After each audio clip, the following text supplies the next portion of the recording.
stuff. Oh, okay. Oh, okay. Yeah, I understand that then. Yes. Oh, Uh, I love watching the videos too, but I'm usually asleep. I So if I fall asleep, it's not because I'm bored. It's a medical problem I have right now. So I got the same thing. I must have It's it old too. age. That's my medical problem. Sun goes down, so do I. Okay.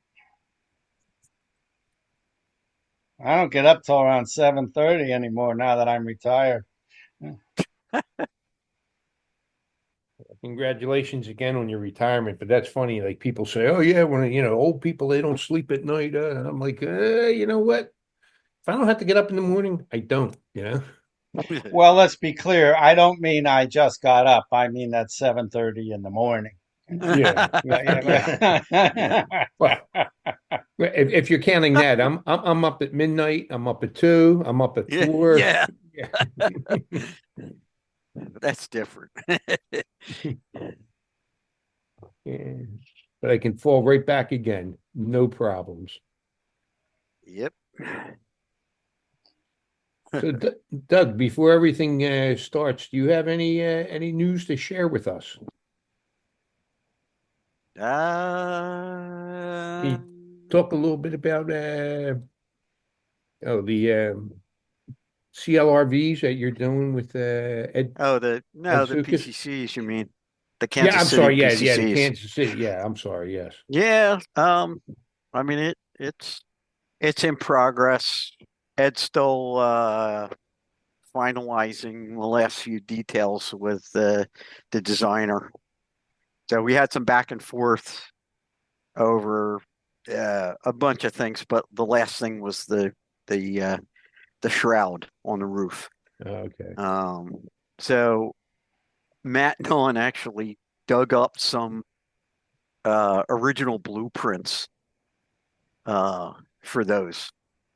He Hmm. was going to go on top of one of the car they have down at Baltimore and measure stuff, but then he stumbled across the blueprints. So, that kind of answered a couple questions. You know. Yeah, it was, But it's looking good. I'm going to try and we're making a couple changes to the decals, just some coloring changes. And I'm going to print some sets and I'll bring them to the meet. So if anybody wants them, I'll mhm. have them there. So, and Steve Olson he's going to bring decals for the Toronto, the SEPTA, the Gulf wheel, I think is what he's got, because I know that's what he just did. Okay.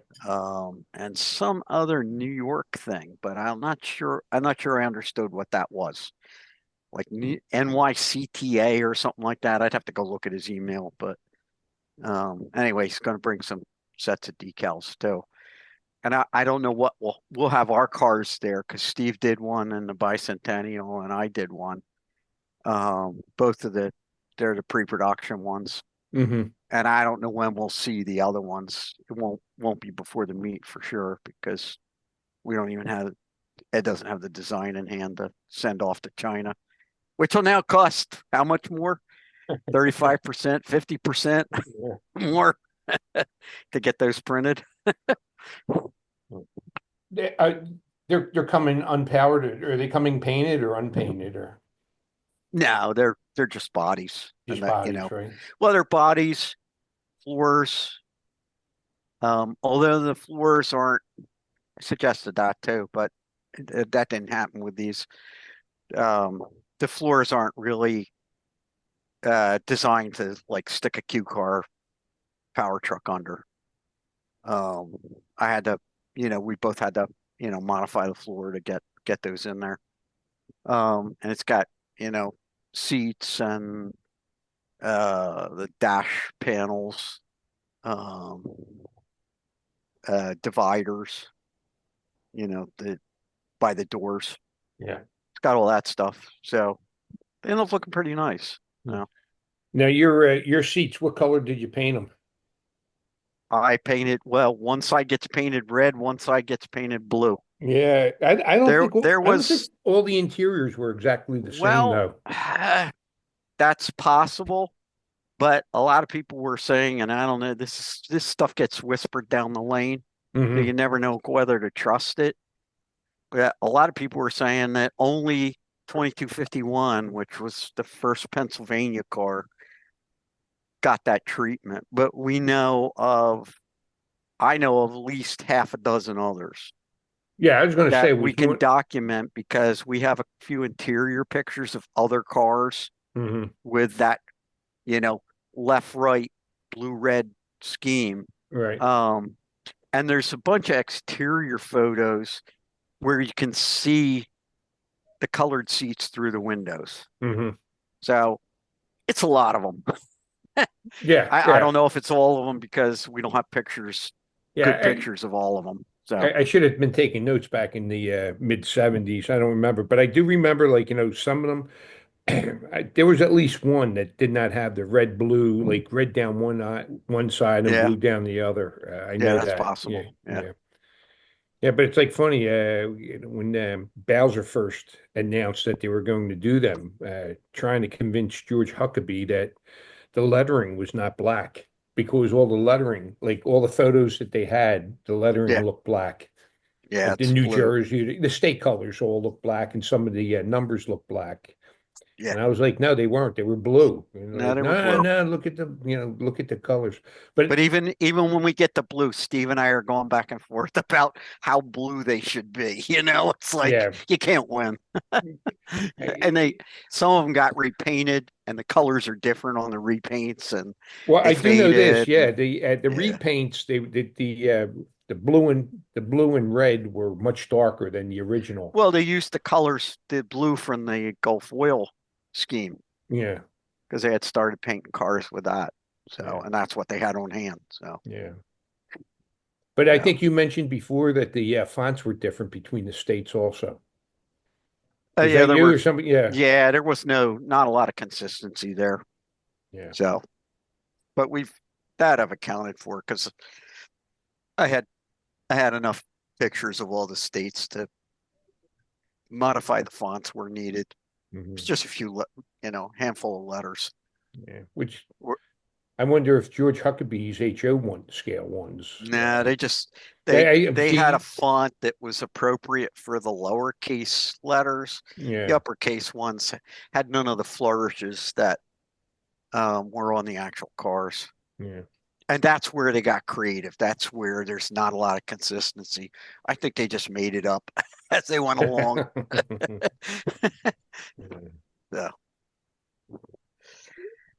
So, but that'll be at the meet. So once I get it back, because I lent it to Ed, he took it out to Chicago to show around. So, You don't have a picture you could show us, do you?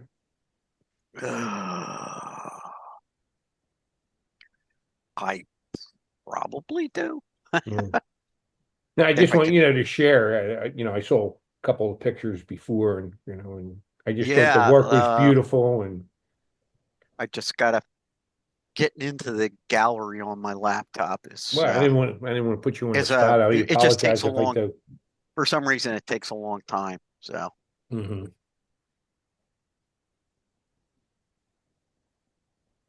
Well, are you talking about the bicentennial cars? Yes. yeah, yeah. Well, not to give anything away, but there might be a photo in section K.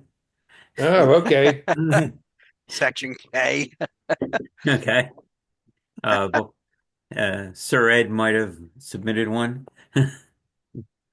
Oh, yeah. There was a. Be funny if it was the one that's underwater for the scuba diving place. Where's camera roll? Yeah, but that Here it wasn't a is. bicentennial, right? That was a regular green and cream PCC. Uh Probably. Not you mention it. Yeah. It Yeah, I was think so. definitely a Kansas City car, though. Yeah. Yeah. Wait a I don't. minute. I think the Here we seats go. are out. The seats are out too. It's hard to see the colors. Yeah. Well, All did right. you scuba I dive found them. to it? No, I saw pictures of it. Okay, yeah. All right. What if I double click on that? I found the pictures, by the way. So, okay. How do I share that now? Oh, you Let's want to let's share? 1 second. Uh, I think no, it's okay, Mike. I think I have because I'm still logging in under Charlie's account as I have been for since we had a meeting here. So I think I can share this myself. But until you start uh, sharing, Mike, can you say something so we can see those beautiful models behind you? uh, oh, sorry. Oh, look Yeah, at that. put on gallery. Yeah, it's that's at the car barn up at Abington Lines. That's some of my Wow, PE cars.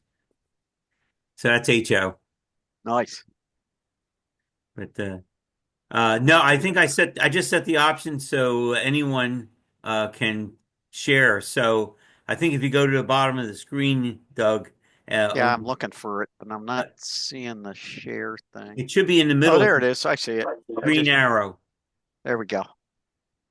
Share. Yeah, there's one. Yeah, there you go. Yep. Look at that. There It's you go. beautiful. Yeah. Beautiful. Well, Yeah. Oh man, it's like anything on my layout looks like a piece of crap compared to that. nah, that's not true, Mike. Come on. Seriously, I mean, I'm looking at the seats, the people in the seats. My gosh. Hmm. Yeah, and the working marker lights on the top. Yeah, I that's the other thing I'm looking at. Is that fiber optic or an LED into it? Now, what I did, there's an LED on the inside. Uh, the whole marker light is a 3D print in Okay. clear resin, Okay, so then it's sort of like a fiber optic thing then from the sort of LED. like a fire. Yeah, it's shining from the inside. Yeah. And Nice. then, I painted the parts where I didn't want the light to come through. It's kind of showing through here because I think I took this picture before I did the final paint on the marker. So, because Yeah. I ended up going back and putting a coat of black on and then white over top of the black Looks to block more light. So, looks pretty damn good to me. I mean, I'll take Wonderful. it. yeah, Yeah, yeah. right. You know, So, it's How did you outline your doors there? decals. Oh, really? It's a Yeah, black that's part of the decal on those decals. doors? that's Wow. supposed to be the black rubber on the doors. Yeah, and it was pretty prominent on the bicentennial ones. Hmm. Um, Not sure why, but it really was. You look at some of the photographs and it's very prominent. So, Hmm. and these it helped with these doors because this kind of it's a pre-production sample and the doors weren't right on these. So Steve and I both had to do some surgery to get doors that look closer. Now, these were like the later ones they redid that had like square windows in the doors. Weren't the original ones rounded with like a Yeah, the edges are rounded on some of the other variants, and uh, Ed's doing all the we're doing all the variants. We're doing the both the before before the bicentennial, the Toronto doors. There's like four different door variants. yeah. So yeah. Yeah, Doug, can you hear me? Yep, I can. Oh, hey Oh, Steve. okay. Yeah. Hi. Steve's Yeah, there. Yeah. yeah, we were working on that together. Yeah, you and me and Yeah, I told Ed. him. Yeah. Yeah, yeah. So we did all the door variants. We did. We're gonna do window variants eventually too. So there'll be other versions of PCC cars made from this one. So hopefully, when the 3D drawing guy, the guy who designs this stuff for us, gets back to us with all the input that we've done, we'll have a pretty good model, a basic model we can work with and do the variations and do different versions of the cars. Yeah. Yeah. Here's did these cars have window guards or anything in the window to keep the Yeah, some of them did. It's not at least on the bicentennial ones, they didn't I don't I don't see them in all the pictures. Um, but we're kind of going around what to do about that. I've 3D printed bars. I got to wait to get the car back. Well, Um, I thought there were some that had like a split sash that like the bottom 6 inches was fixed and then the window opened from there up. So, the window opened above elbow height, supposedly. For the Kansas City cars? No. Well, Or was no, that just a regular straight stick I haven't electric? seen that, Mike. What I have seen is 21.700 for that way. Yeah. Okay, thanks, Charlie. some of them have the bars, but there's also pictures of ones with that obviously don't have bars. The windows are open and people have their elbows out the windows. Yeah, So yeah. there's no bars. Right. So, but what I did was I 3D printed some bars and that worked. But I got to extend it. I got to extend uh the pieces on the end down so they'll position themselves automatically. So you just put it in against the bottom. There's a cutout for the windows to keep the windows, the the frame surrounding the windows very shallow Mm-hmm. without making the car side too weak. Mm-hmm. So it's indented. Right. Okay. And I'll just make it so it goes against that bottom lip. Okay. So That's you the way the aren't real concerned bars with trying to worked. get them all to line up right, Yeah. because that Yeah. could be a pain. Yeah, I'm doing a fast look here, and they're all like a full window, not the split window. But I'm looking at one I blew up. I can't tell you, it's a Connecticut car, but on the driver's side, the windows are open and you can see inside the car. They don't look like they're on the outside, but the inside of the car are some Yep. bars. Yeah. So There's it might be a pain to look at it, because on some of the other cars I'm looking at, you can't tell because the windows are closed or the angle's not proper. but like I said, there's pictures that there's obviously no bars. So you got to know the specific car you're working with, Mm-hmm. know whether you need bars. And there are appear to be 2 bars on the door side and 3 bars on the driver's side. So And I think that was kind of common with other PCCs too. really, Yeah, Huh. because I think that somebody told me, it could have been Bud Breslin 1,000 years ago, maybe Rich Weibel, that they were worried about people hanging out on the driver's side because of the Right. devil strip. Some of the devil strips were kind of tight, and that's why. Yeah. Okay, that makes sense. Yeah, there had to be a reason, right? All right. Well, Well, thank you for Uh, sharing. Steve, you all right. want to Let me throw figure out anything in on that? stop sharing. On the window guards or just the PCCs in general? This PCC in general, that Ed's doing, working with you guys.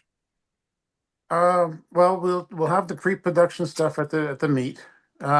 He's not gonna have. We're not gonna have the regular bodies ready for the meet, unfortunately. But I'll have 3 pre-painted pre-production models there as samples. So there'll be one in the Bicentennial, one in the Gulf Oil, and I'm doing one in Toronto as well.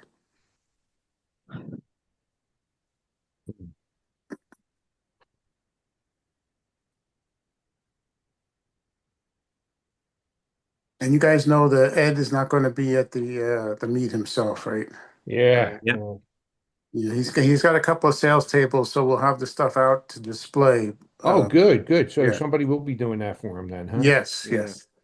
Oh, good. Yeah. He always has wonderful stuff at the meets. Oh, and then there'll be decal sets too that will go with each corresponding car that you order. So we have Right. decals made for SEPTA. Doug did the Bicentennial decals, and there's TTC decals for his CLRV. That's also being done along with the PCC. There's a CLRV in the 3D printed version. Yeah, that's a nice body. That one came out nice. Yeah, it has the full interior and everything. Very, very detailed interior. It's nice. And the windows, Yes. inset windows, so they're almost flush.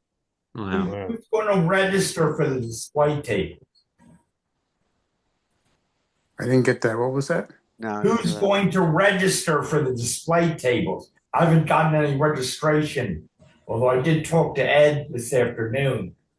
Yeah, Ed mentioned he was getting a couple of tables, and then Yeah, but nobody sent me the actual form saying Oh, you Well, I want guess he'll do display that, tape. but Yeah. all right. I'll talk to him. Yeah, one of us will send it in for you. yeah, I may see him on Monday, so I'll Oh, okay. mention it. Yeah. So you want me to just put the display tables with your registration, Doug? Yeah, that's fine. You can do Yeah. that. Okay. That's what I'll do. Yeah. All right.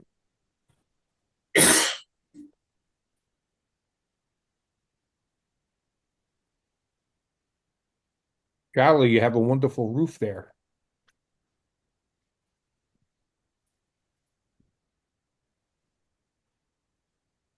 I'm not sure Charlie heard you. Yeah. Yeah.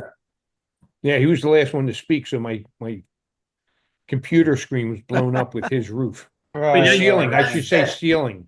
But yeah, that's my living room ceiling. But it's Yeah. actually Oh, it's the same boards that are actually the floorboards of the bedroom. It's Ah, upstairs. All right, maybe about get back there. $1.99 Nature Valley, sorry. And that, and Doug, your car that you did, are they all and how many should I DCC? get? I'm sorry. What's that? To Are they Nature all Valley, DCC? $1.99. Jim Boylan, Jim, can you turn off your All right. speaker? Yeah, All right, I'll try. thank you. All right, I'll try to get back there. I thought. Oh, I thought he was saying okay to No, us. he's on the phone. Not to you. Yeah. Yeah. Doug, your cars are DCC, correct? Yeah. Yeah. Yeah. Yep. So did you go crazy enough that when the car's in operation, the driver's area, the lights off, and then when it stops, the driver's area lights up? I don't have a separate light in the driver's compartment. No. Hmm. Yeah, because if I recall, the PCCs at nighttime, they could turn the lights off on either side, right? Weren't they two separate light systems, and then the There were front? two separate Yeah, circuits, one for each side. Oh yeah, well. Then the lights over the doors, when the doors opened, the right. lights came on. So Oh, that's yeah. maybe when you saw the operator illuminated. When the doors are open, then those lights over the doors came on. And I think on some cars, they sort of maybe had like a baffle in maybe the first light on the right hand side. So it didn't put glare on the window or so at night. Mhm. Well, but if you're going to put lights in the door wells, then you got to have the doors open, or nobody will Yeah. Now you can see the grants for that. They'll be happy Yeah, I was to going to say, yeah. put those in for you. Well, I did that on my CLRV. That's right. That's right. I remember seeing- That thing has a lot of LEDs. well, here is are blinker doors easier to animate than folding ones? I don't know. I think folding ones might be a little easier. It's just pulling two doors, open and close. Blinkers, you got to move all four doors. Yeah. Well, the CLRV kind of has both. I mean, it has the center doors just open out, Mm-hmm. all four, each four, the two pairs of doors, Mhm. and then the front they fold. Mhm. No. They So had big we're doors gonna- for the Pullman, the Birmingham Pullman cars, the 2300 series, the low 2300 series. Those doors, the way they opened out pretty far. That's why they were restricted to certain routes. I don't think they could work the 23 because the doors would open up and hit parked cars. Oh, Gotcha. geez. Wow. What was that, Chris? I gotcha, I said.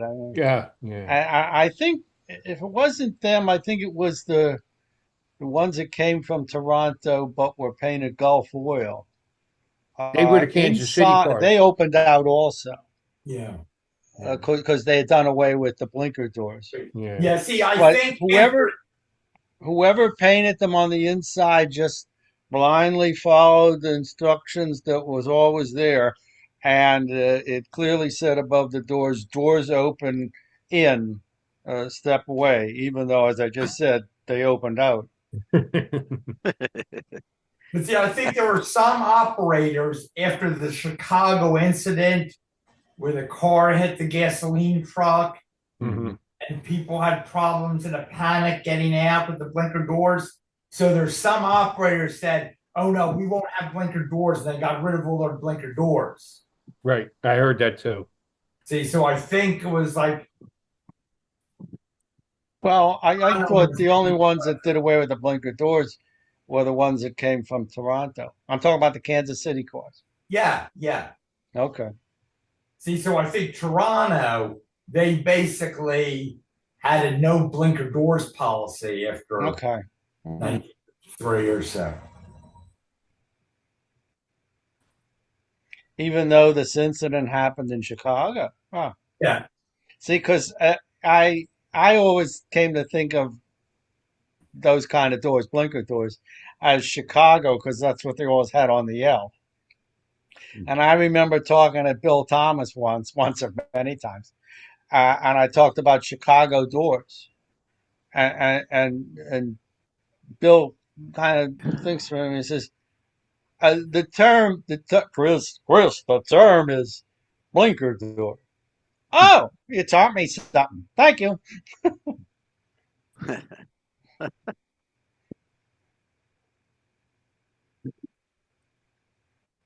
So we're going to get started with the photo contest at 8. So we got a couple more minutes of discussion, and then we'll start that. And then during the tabulation of the results, Tom will have the business meeting. Oh, okay. And as I said, I set up for sharing. So Charlie, if you need to share your treasurer's report, you can just share it. You're enabled to do that. Yeah, I'll just read it. It's easier, I think. Okay. Okay. Let me get a little ice here. I'll be right back. Now for the whiskey, do you put whiskey with ice? I don't know. No. No. Not too much ice.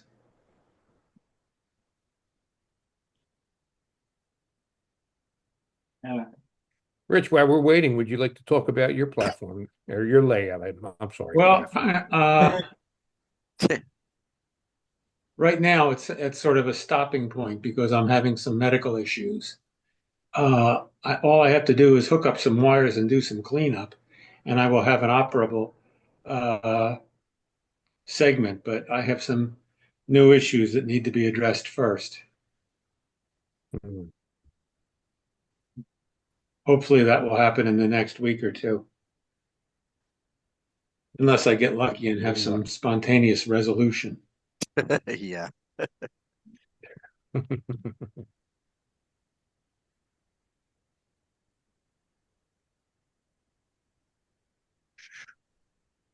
How many people do we have on? Looks like 18. 18. Okay. Tom, you can Yes. change your display to gallery and see everybody like the Brady Bunch. This is a story. Yeah, yeah, Or but the I'm only Hollywood having it. squares. Yeah. Yes. Yeah. Oh, Yeah. So I got 4 across and 4 down, 16. Yeah, and then yeah, 18. I do have 18. Yeah. Yes. Okay. Well, doesn't seem like there's much else happening. I might just get started, and we'll go from there. So, well, what I'm going to ask everybody to do is for the photo contest to maximize the bandwidth for the photographs, if everybody can shut off their cameras, and then um, it'll maximize the bandwidth. So you that's just a basement. I would ask people also to everybody go on mute. yep. Okay.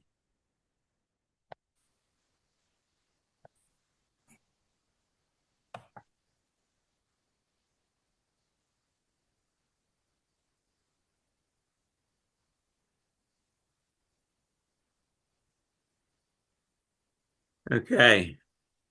Um, so welcome to the 2025 East Penn Traction Club photo contest.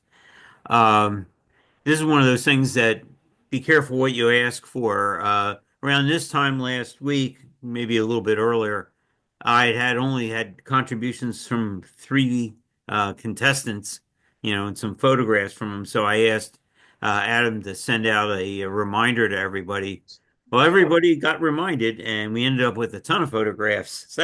So we have a pretty good contest this year. Jim, you're supposed to mute.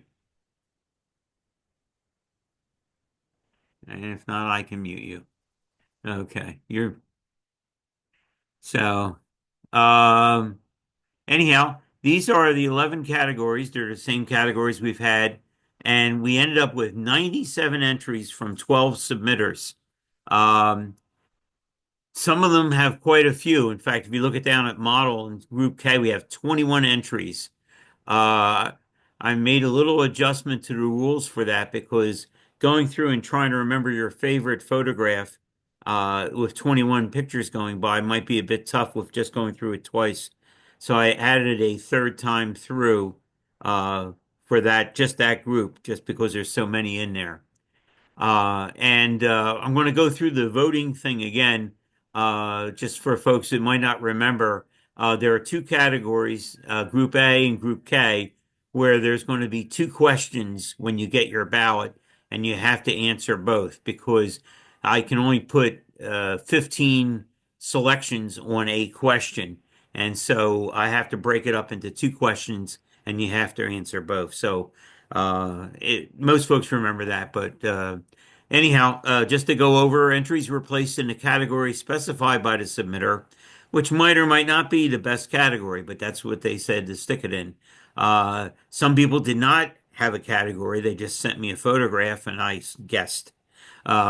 Each entry is placed in only one category, even though some photographs might have been uh, possible in more than one categories, like a night sepia shot or a night snow shot or something like that. You can go in both of them. Photos were entered in the order they were received. So the first person that sent me photographs, yours is the first photograph in that category. The photos have been enlarged or reduced to fit either the width or the height, depending on whichever is the larger dimension, on the PowerPoint slide. So you're getting the best possible a rendering given how we're showing the slides tonight. Uh, Voting guidance. It's supposed to be a photography contest, not a popular subject contest. So you should base your voting on the composition, sharpness, exposure, things like that. Not like, oh man, that's my favorite trolley, so I'm going to vote for that car. Uh, we will go through all the photos in order twice, except for that last category we're going to go through three times. First time is 10 seconds per photo. The timing is set by PowerPoint, so it's not me putting my finger on a button to eliminate the possibility of giving a favorite slide more time than others. And then the second time, 5 seconds per slide, also set by PowerPoint. Photo number is going to appear briefly in the upper right corner, and then it'll fade out. I'll also say the photo number while it's up. And after the second time through, or the third time in the last category, we will vote. In that time, the poll will pop up on your screen. I would say have a pen and paper handy to jot down as we're going through the pictures, to jot down your favorite photo instead of trying to remember it. We're all getting older, and I can't remember stuff I said 10 minutes ago sometimes. So it's good to have a pen and paper handy. When it's time to vote, a Zoom poll will open, and then you select the best photo by number. It looks something like this. If we have up to 15 photos in a category, it'll just be one question with numbers from one to however many photos are in that category. And you click on that circle to select that. And then once you've made a selection, the submit button will brighten up, and you click on that to submit your vote. That's pretty straightforward. As I said, uh, Zoom has increased the number of entries. Up until last year, through last year, it was 10 entries per question. And I found out when I was getting ready for this contest that it's now 15. If it went to 20, we would have been in pretty good shape. But in the categories where we have more than 15 entries, there's going to be two questions. You have to answer both. So if your answer is in the selection is in the first question, say it's number four, you click on four, but in the second question, you have to say none of the above. And you must answer all questions. And the submit button won't brighten up until you've answered both questions. So you might need to scroll up or down depending on the size of your screen, particularly those who are on phones. Excuse me, Mike. Yes. Every once in a while, your audio is cutting out. Okay. I'm not having any control in that. I'll try to. Mike, your audio is perfect for Okay, it me. might just be various connections. Maybe Alan, maybe you have a lower bandwidth connection. I'm not sure. If you miss something, do what you've done. Yeah, by the way, with yourself on mute, you can stay on mute, but your space bar is a press to talk button. So if you're muted, you don't have to hit anything other than hold down your space bar and talk, and then release it and you're muted again. So if for some reason you missed something or there's a problem, uh, yes, use that in that case. But we're on mute primarily so that we don't hear any background stuff that might influence votes, like a nice photo comes up and then somebody goes, ah, that's nice. Okay, well, that's going to maybe influence some other people voting. So it's best to review these in quiet. So, but this is the situation when you have more than 15 folks. I'm saying here, I didn't change my selections, but there's going to be one for selections 1 through 14 and then one for selections uh, 15 and up. So what's going to happen here is you're going to have this. There's the scroll bar. It's kind of hard to pick up, but it's up there on the right side. And there's the other question at the bottom. And then what would happen is, say you wanted to select one that's in the second group. This is still from the old way where it was a maximum of 10. So you'd have to say not in the first group and select it in the second group, and then hit your submit, and that's how you vote. So we'll have up to 2 minutes of voting, but I can kind of see how many people have voted when we're doing it. So if it doesn't look like anybody has added their vote for a while, I might end it early because we have a lot of photos to go through tonight, and we're already conserving bandwidth by turning off the video and your muting. Um, I'm not sure. I'll wait for an answer here, but and as I said, your space bar is a press to talk. Does anybody feel we need to go through a practice? I have a practice uh, vote that we can do now if anybody thinks they want to practice or need to practice doing that. Otherwise, we can just, if we're good from previous years, we can just proceed to the slideshow. If I don't hear anything, I'm going to just proceed to the photo contest.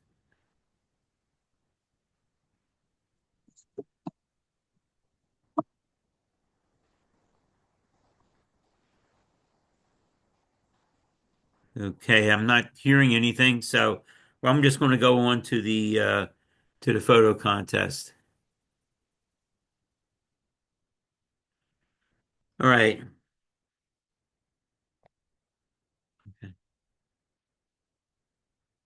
So our first contest, category A, is SEPTA. We have 16 entries.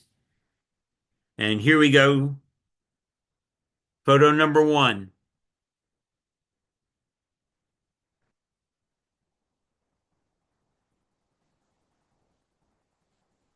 Photo number 2.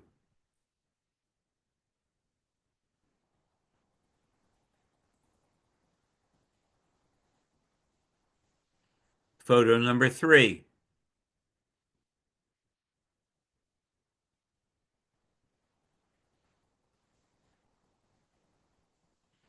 Number 4.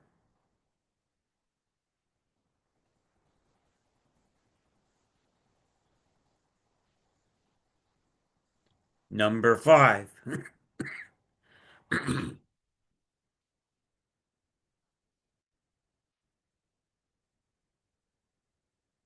Number 6.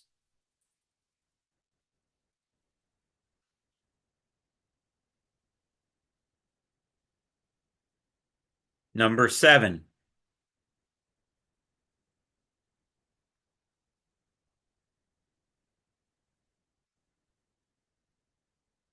Number 8.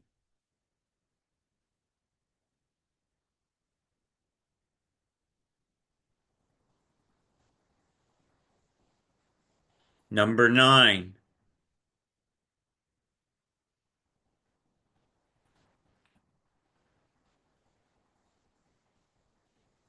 Number 10.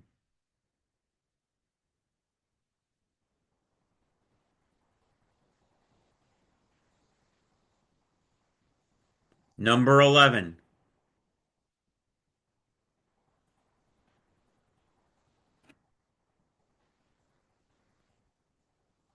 Number 12.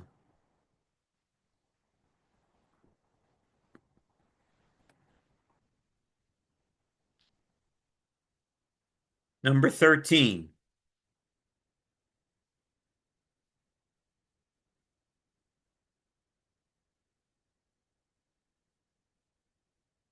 Number 14.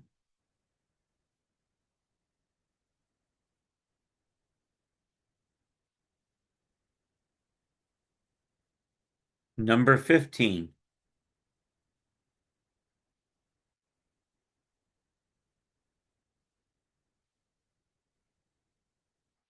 Number 16.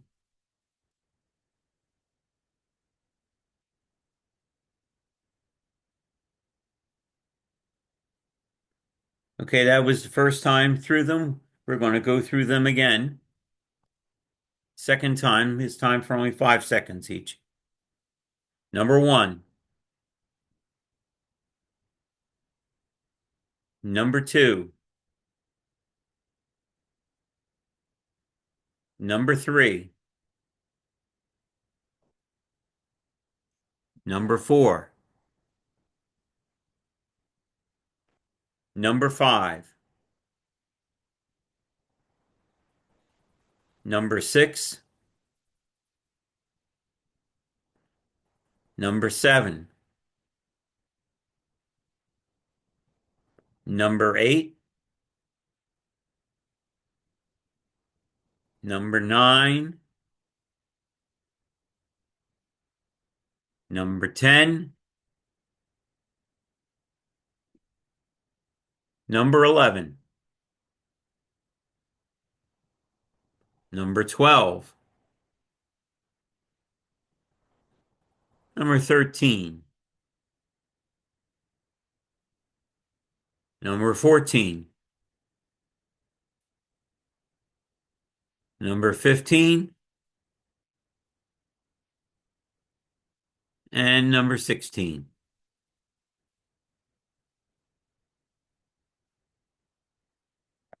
And now it's time to vote. And let me see here. Okay, come on. Nope, nope, I didn't want to do that. Excuse me. Nope. I'm trying to get out of the last time I was able to. No. Give me a second here.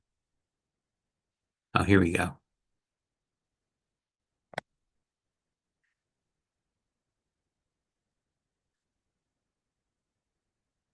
Takes me. I haven't done it live with the thing to. Here we go.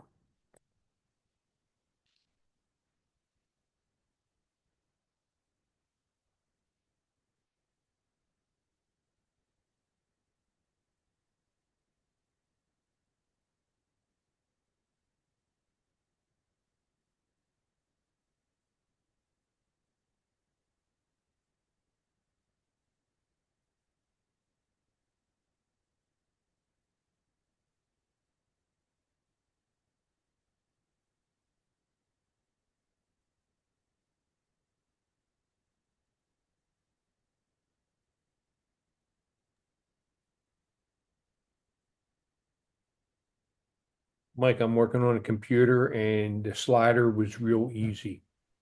Okay. Thank you for the feedback. Okay, I have 16 out of 18 have voted. Going to wait a little bit longer and see if anybody having trouble trying to get their vote in, or they're just not going to vote.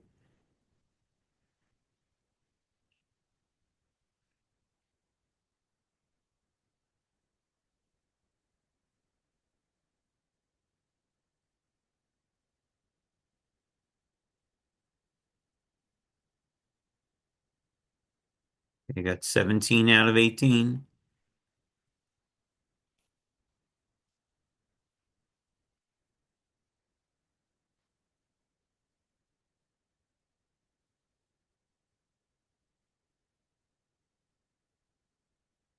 Okay, 20 seconds left.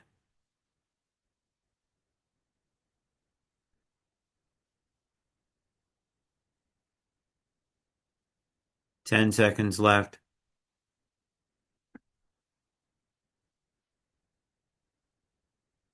Three, two, one. Okay.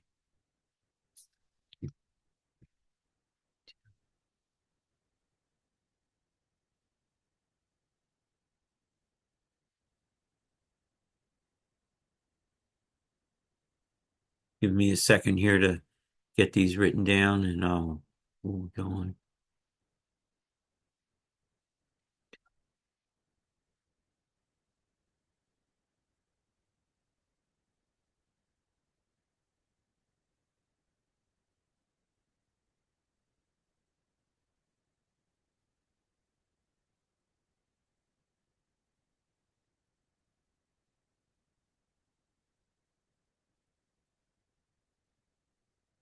Okay.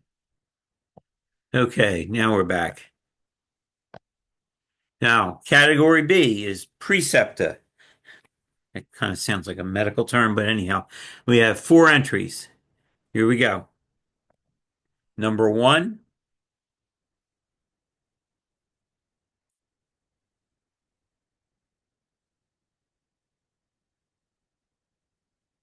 number 2,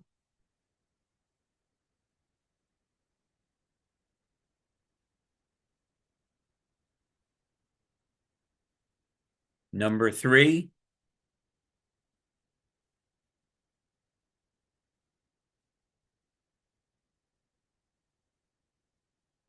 number 4,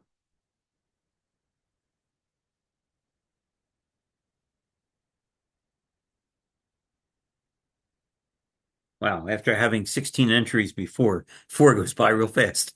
So, okay, here we go the second time. Number 1,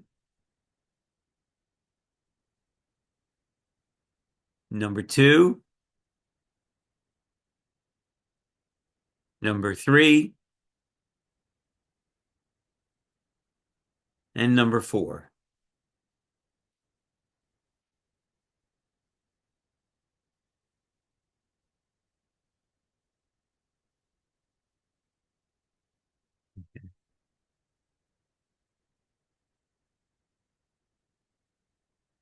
And now it's, oh, damn. Okay, now we'll do this. Come on. No, I'm having technical trouble tonight here. Trying to get this. There we go. Polls. Here we go. Back. And category B. Reset that. Right. There we go.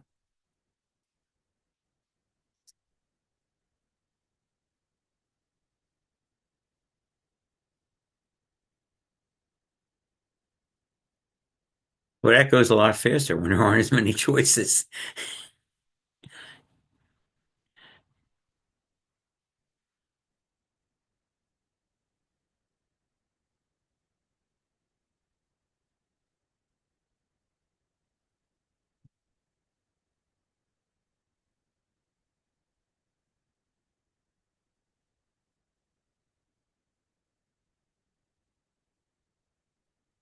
I know why it's 17 of 18. I'm a participant and I'm not voting. That's why. So, okay. Okay.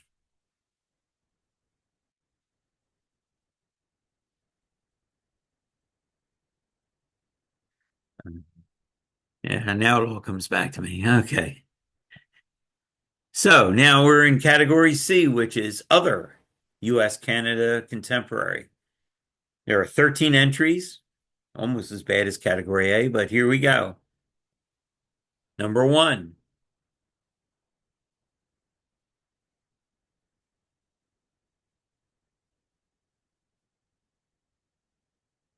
number two,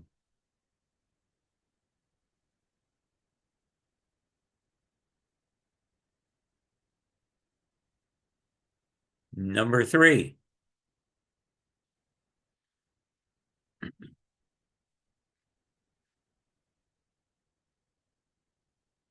number four,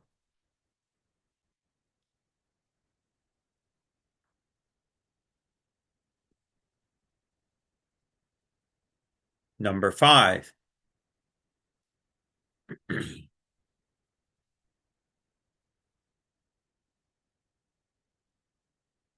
number six,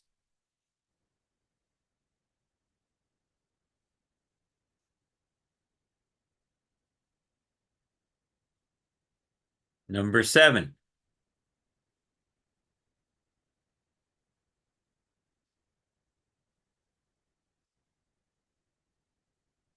number eight,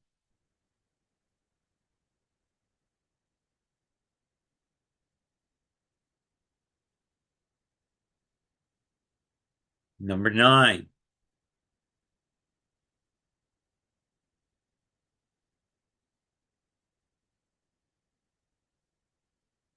number 10,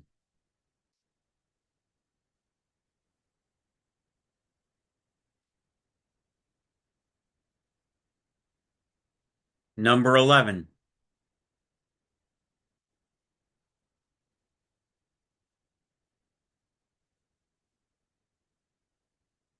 number 12,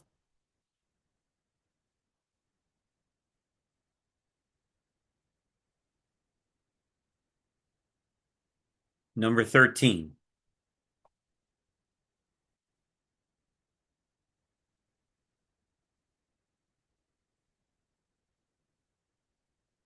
Okay, that was the first time through. We're going to go through them again. Number one, number two, number three, number four, number five, number six, number seven, number eight, number nine, number 10, number 11, number 12, number 13. And time to vote.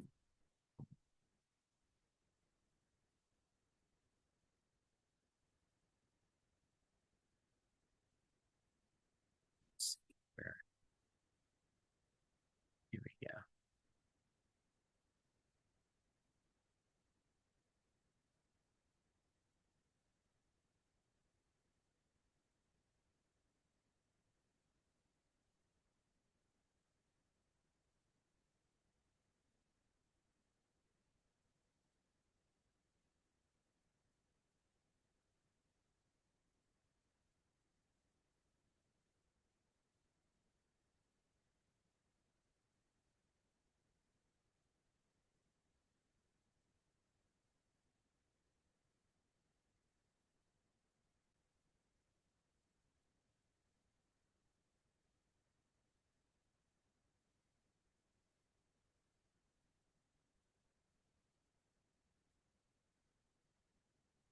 Yeah, I have 16 out of 18. I think I there's, lost mine. I'm sorry. I lost my. I've voted and then it went to Zoom. I think that's what happens when you vote. The poll disappears. I thought when you hit submit.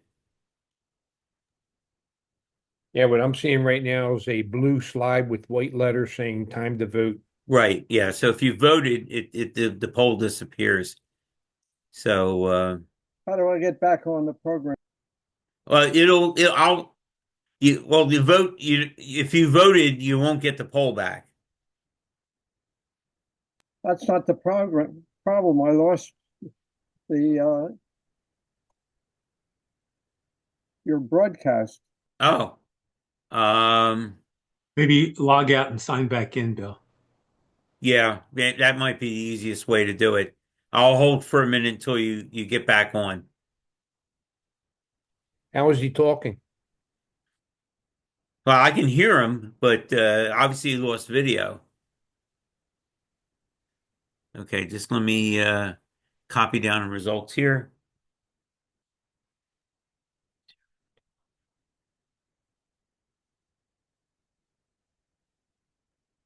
Okay.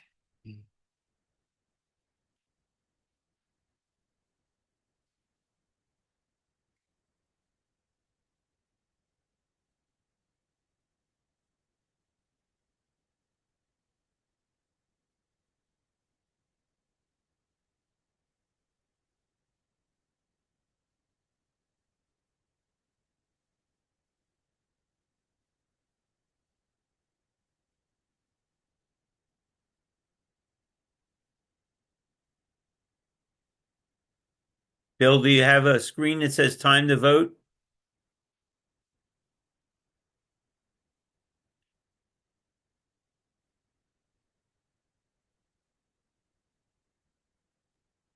You may be trying to log back in, Michael. I'm trying to log back in, but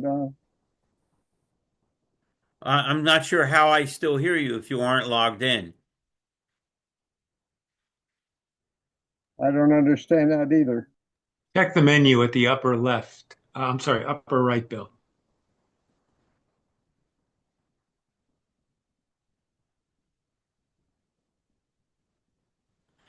Let me move on to one slide and see if you get it. Stand by. I'm on a slide now. It says Category D, Other U.S., Canada, pre-76.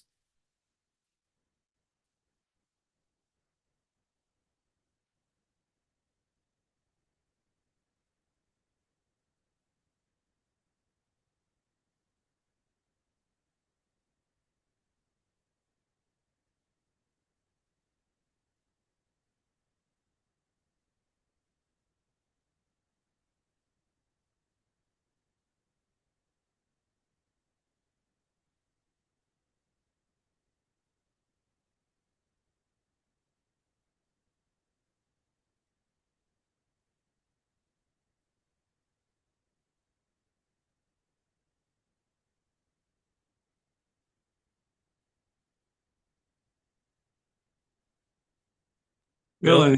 in the upper right, go to view and see what happens.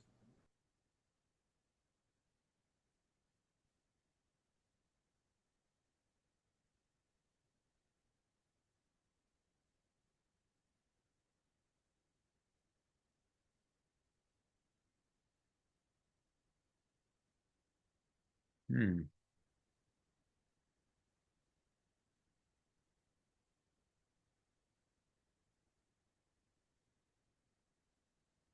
Okay, got category D. Right. Okay.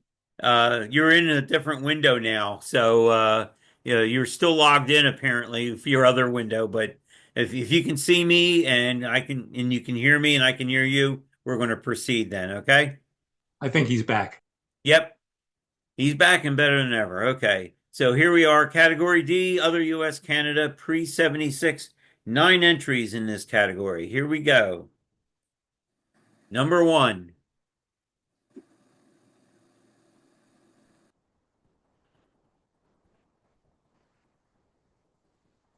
Number 2.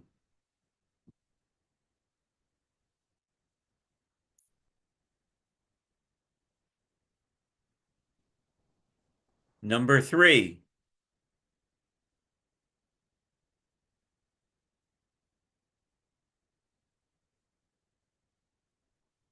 Number 4.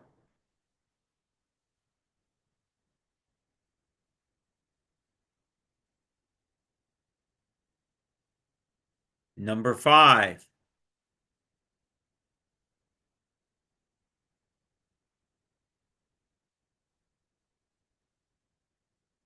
Number 6.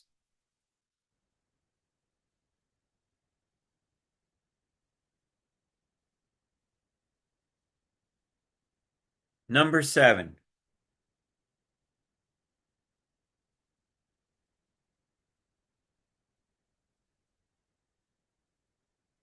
Number 8.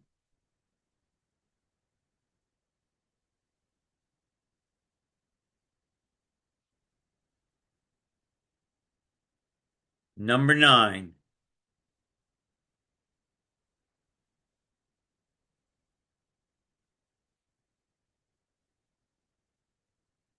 Okay, that was the first time through. Go through one more time. Wait a minute. Here we go. Number 1. Number 2. Number 3. Number 4. Number 5. Number 6. Number 7. Number 8. Number 9. Okay, it's time to vote. Oh.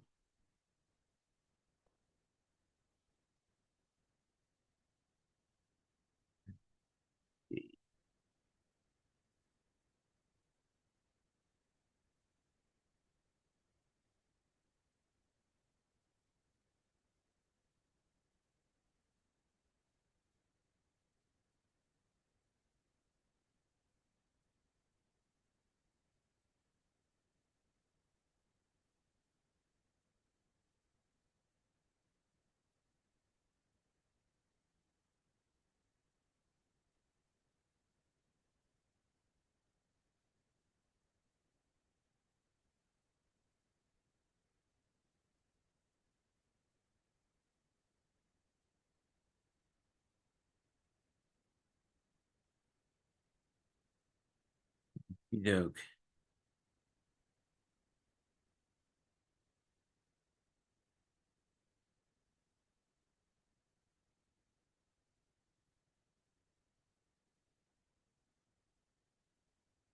Okie doke. Looks like everybody has voted. I'm going to end the poll. Okay.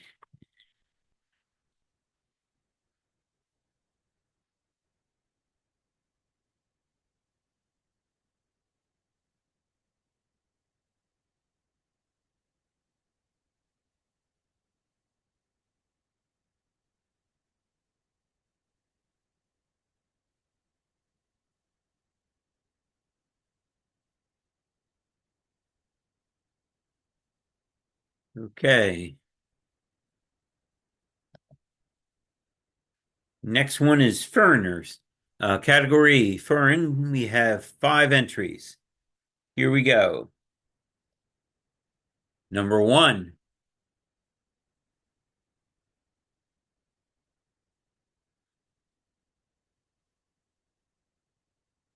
Number 2.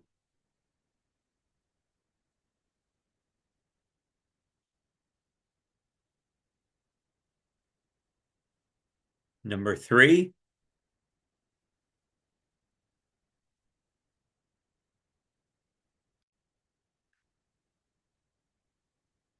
Number 4.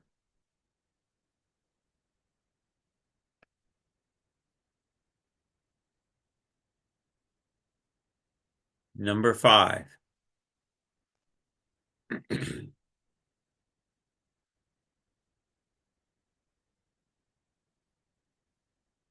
Okay, that was first time through. We'll go through it one more time. Number 1. Number 2. Number 3. Number 4. Number 5. Okay. This is category E.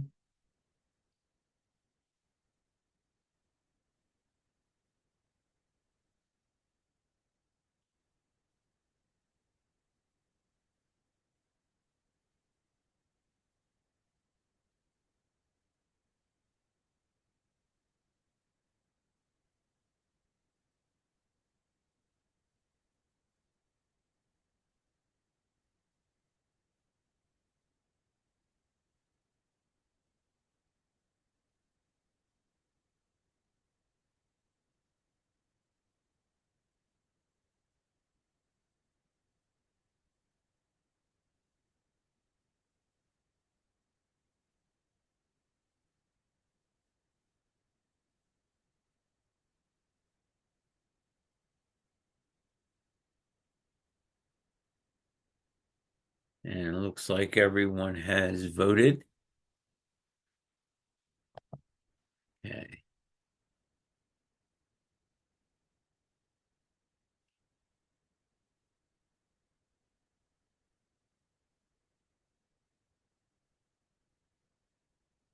Okay.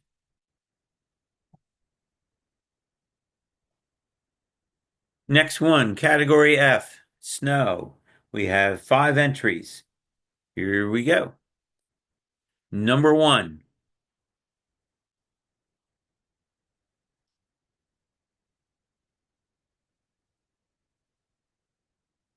Number 2.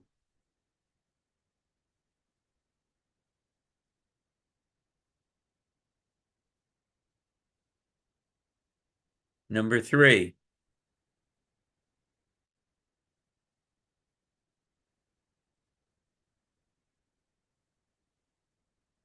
Number 4.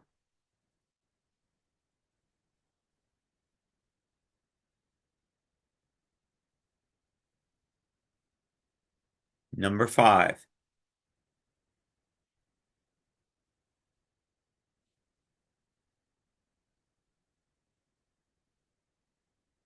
Okay, that was through it once. We'll go through it one more time.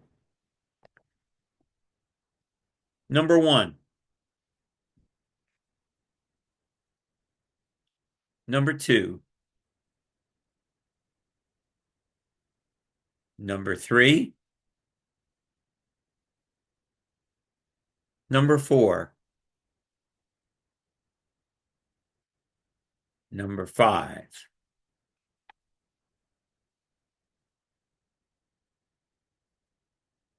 Time to vote. One. Here we go.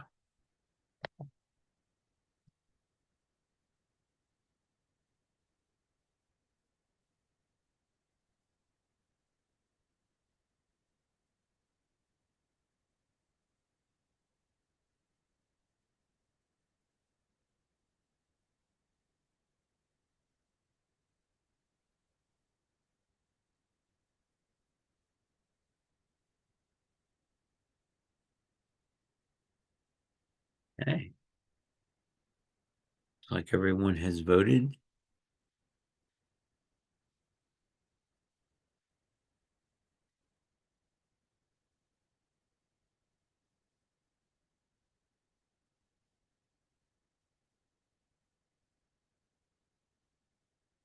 Okay. Next category, category G, night shots.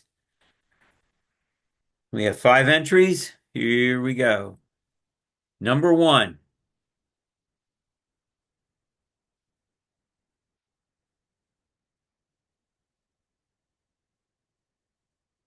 Number 2.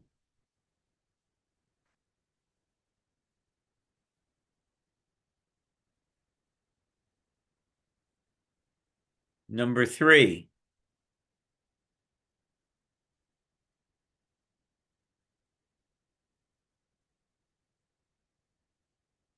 Number 4.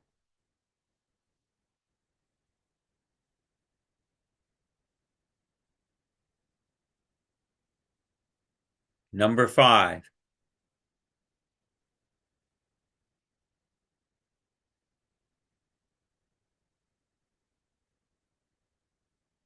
Okay, that was the first time through. We're going to go through it one more time. Number 1. Number 2. Number 3. Number 4. Number 5. Okie dokie.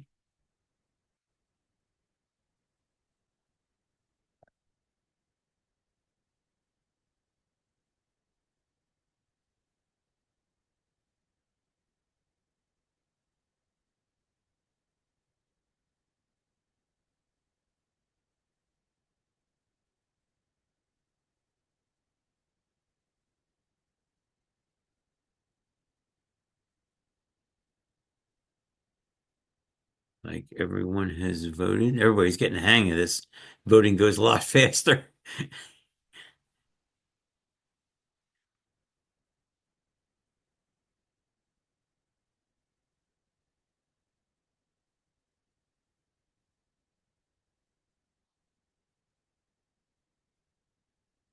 Okay. Next one is category H, heavy. H for heavy rapid transit. We have 7 entries, and here we go. Number 1.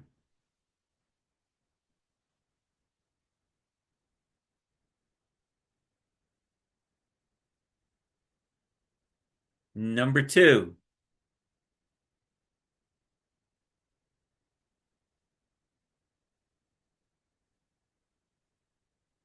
Number 3.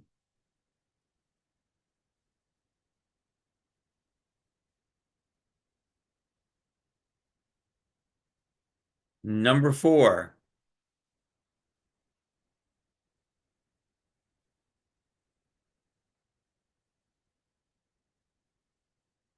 Number 5.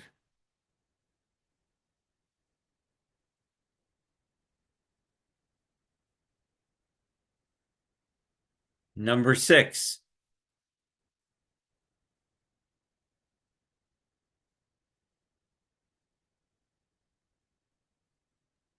Number 7.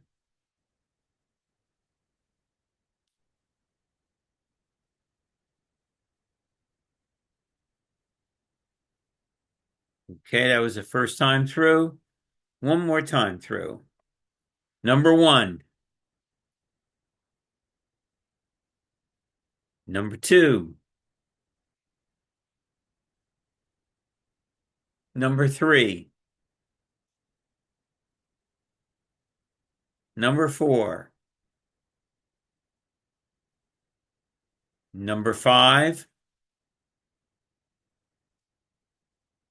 Number 6. Number 7. Okay. Time to vote.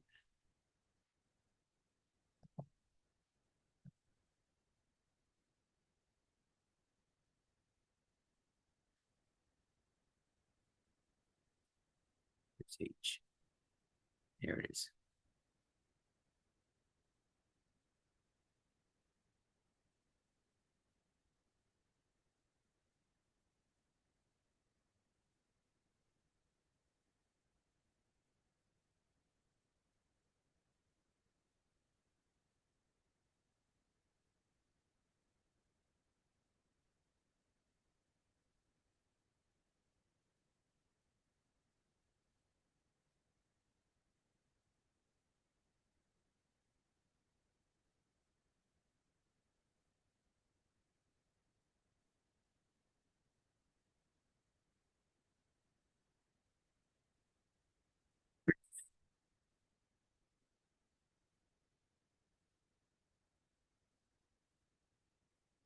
Like we still have one more vote to come here.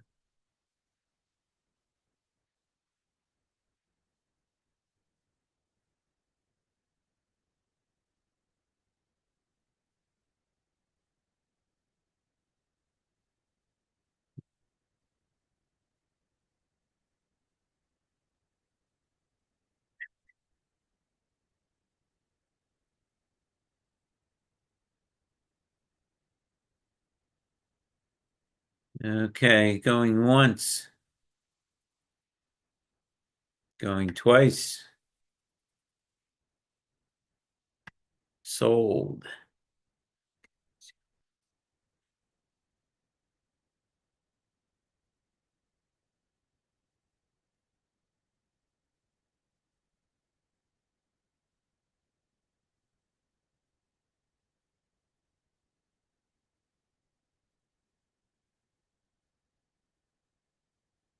Okay. Alrighty. And our next category, category I, mainline electric, 6 entries. And here we go down the main line. Number 1.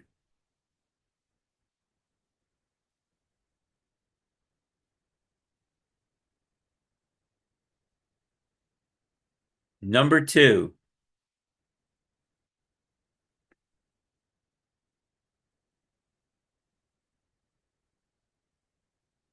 Number 3.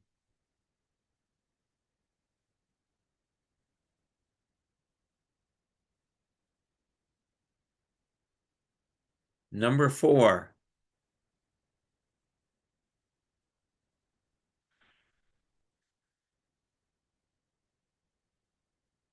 Number 5.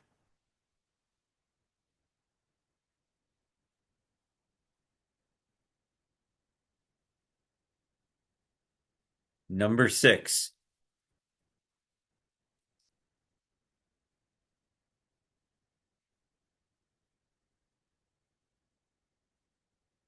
Okay, that was the first time through. We'll go through one more time.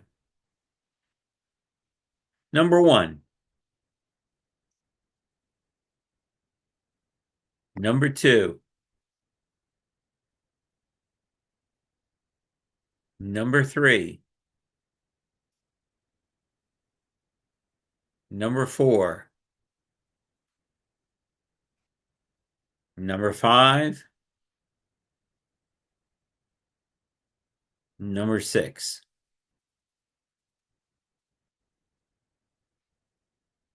Okay.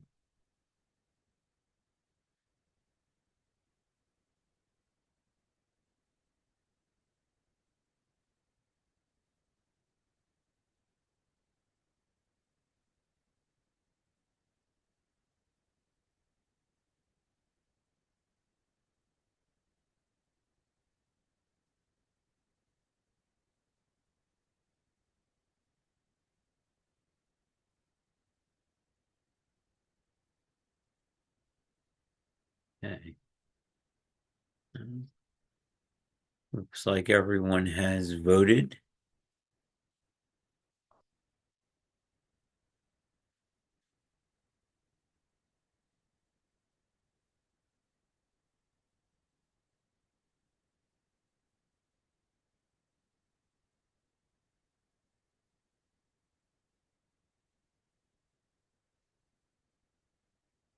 Boom.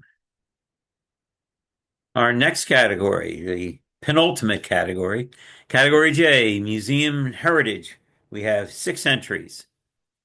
Here we go. Number 1.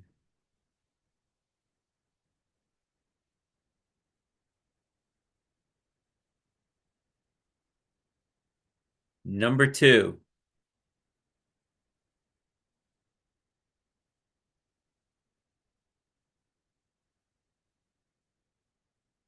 Number 3.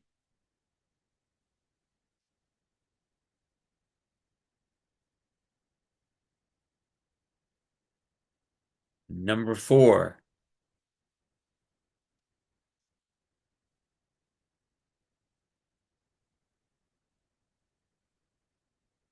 Number 5.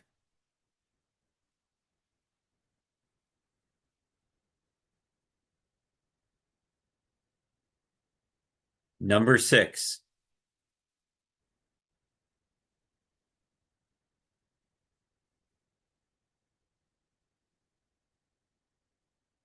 Okay, that was the first time through. One more time for good measure. Number 1. Number 2. Number 3. Number 4. Number 5. Number 6. Who unmuted?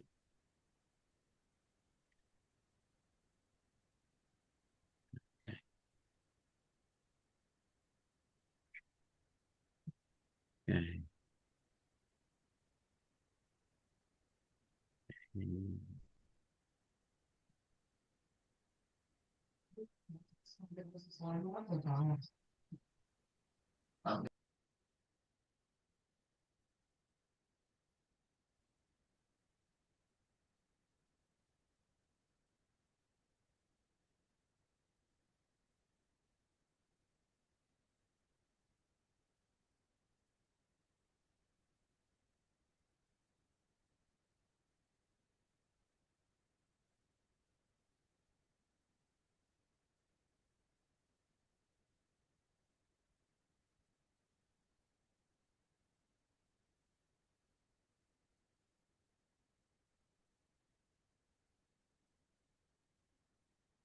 Okay. I think we've gotten everybody.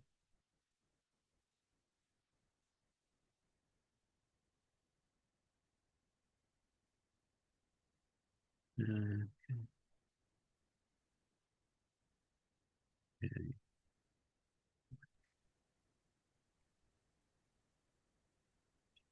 Have you noticed that John Gallagher showed up? I did. Thank you.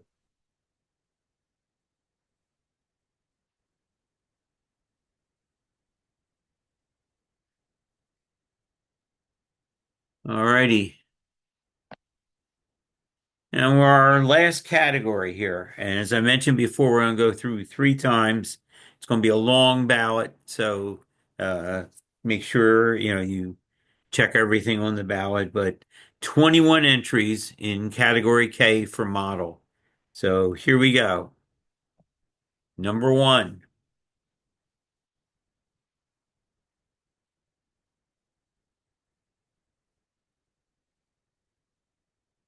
Number 2.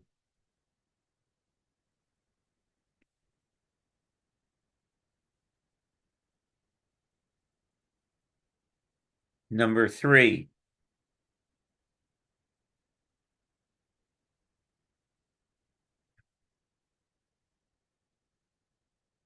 Number 4.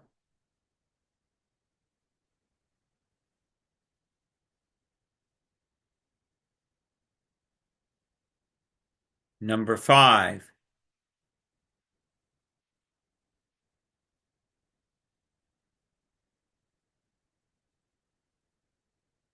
Number 6.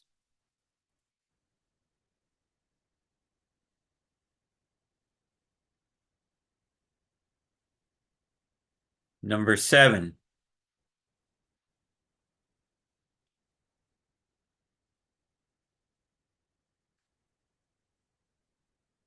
Number 8.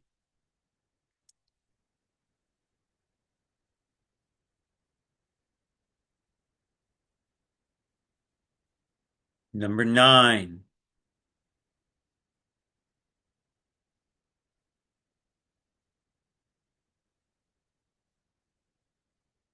Number 10.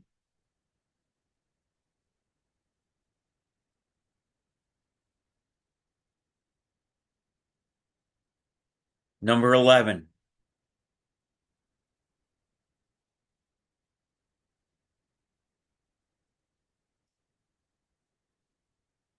Number 12.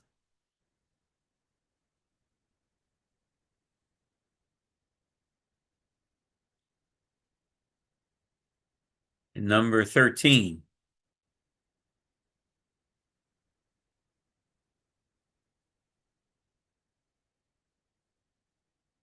Number 14.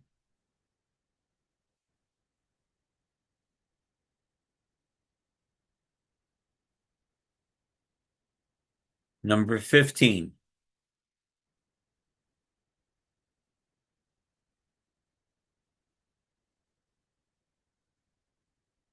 Number 16.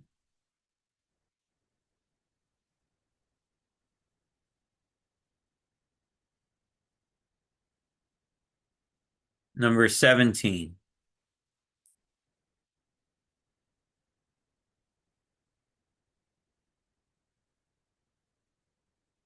Number 18.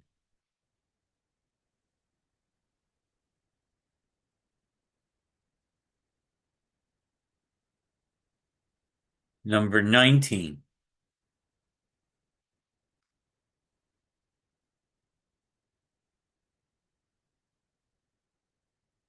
Number 20.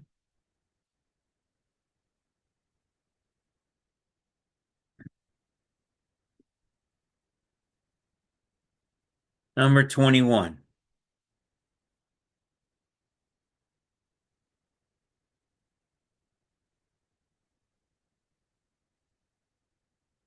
That was the first time through. We're going to go through the second time. 5 seconds each. Number 1. Number 2. Number 3. Number 4. Number 5. Number 6.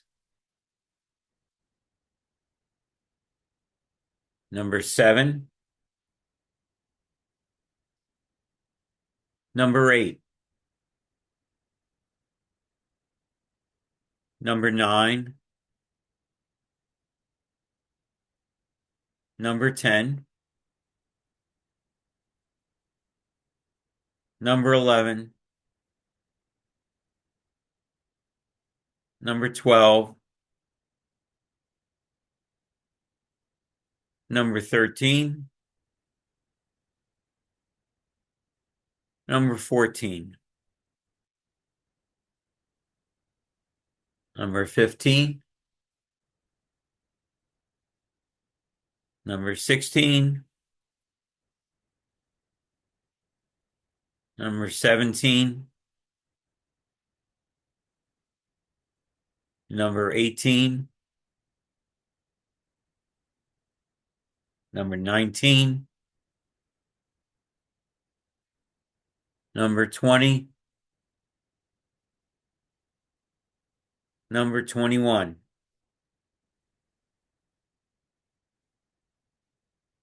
And 1/3 time here, just because it's a big category. Number 1. Number 2. Number 3. Number 4. Number 5. Number 6.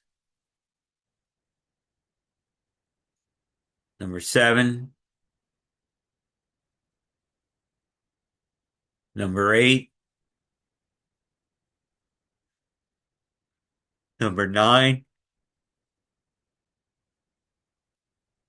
Number 10.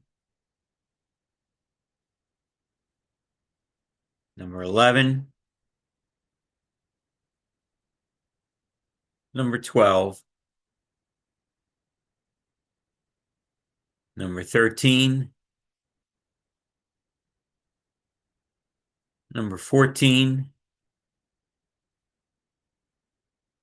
Number 15. Number 16. Number 17. Number 18. Number 19. Number 20. number 21. And that's a lot of photos. Okay. So here we go one last time. Okay, we're going to go category J or K. Here we are.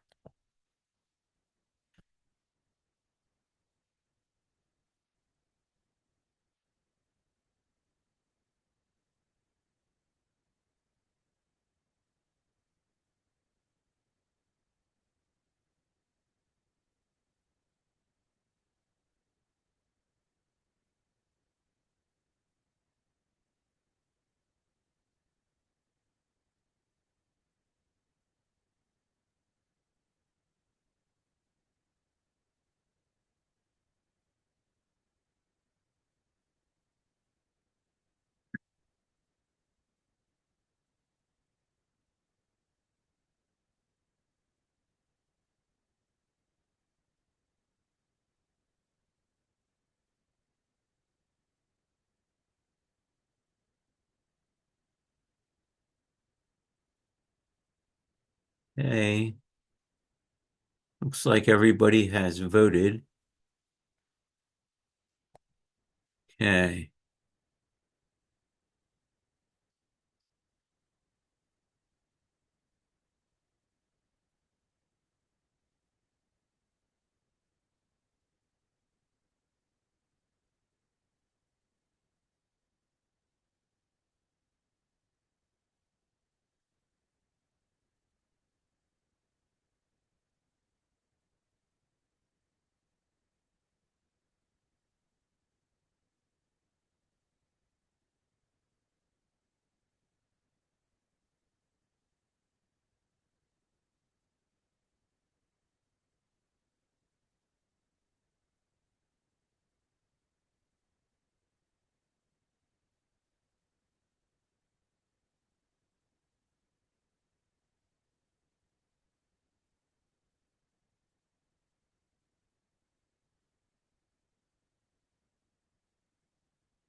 All right.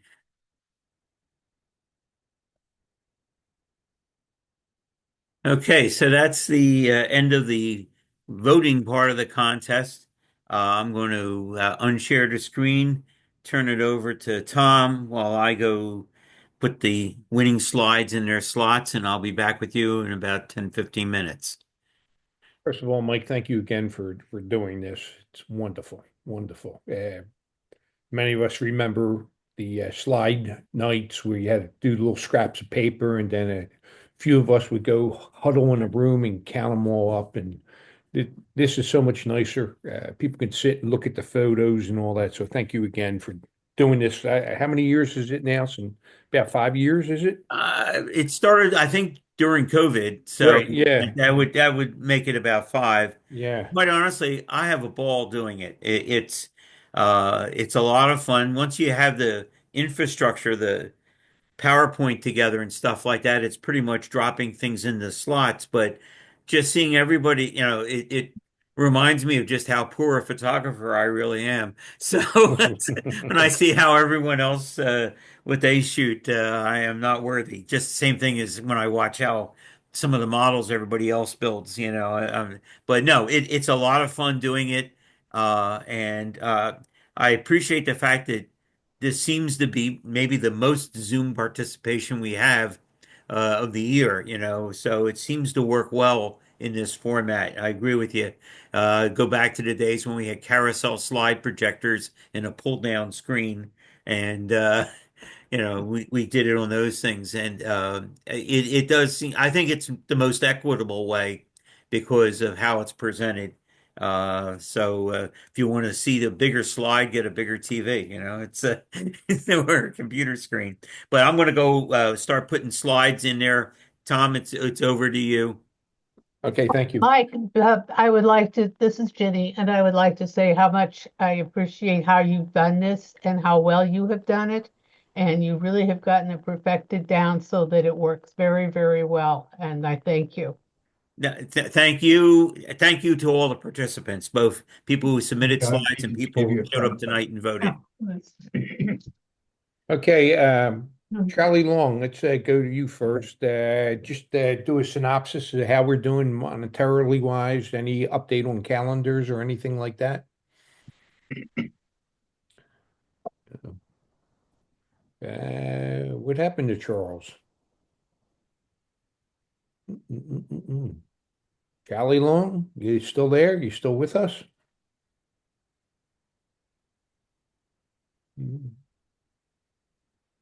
Okay, Okay. there he is. Yes, thank Yeah. you.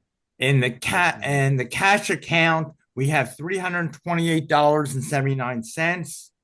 In the checking account, we have $7,055.53. In the money market account, $18,785.61. And in the PayPal account, $116.74. For a total of $26,286.67.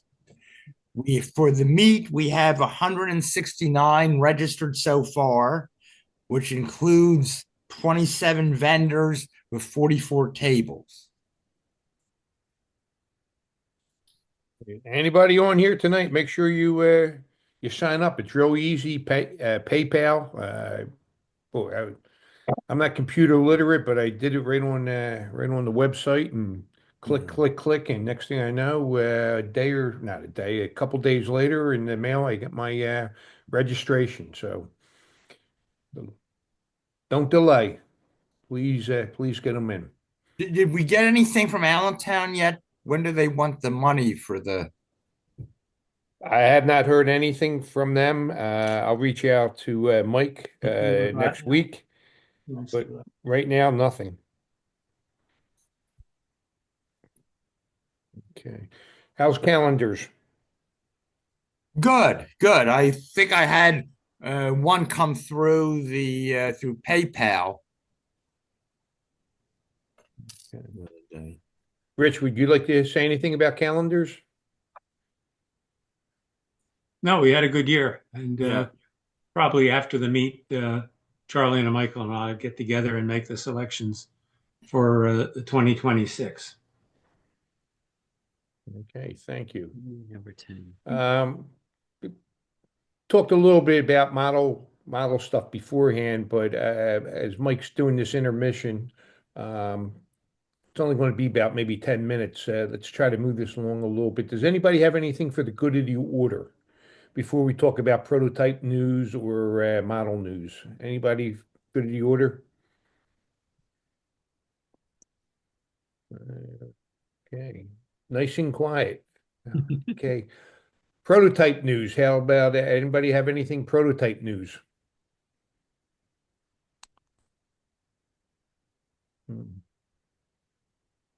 Yeah.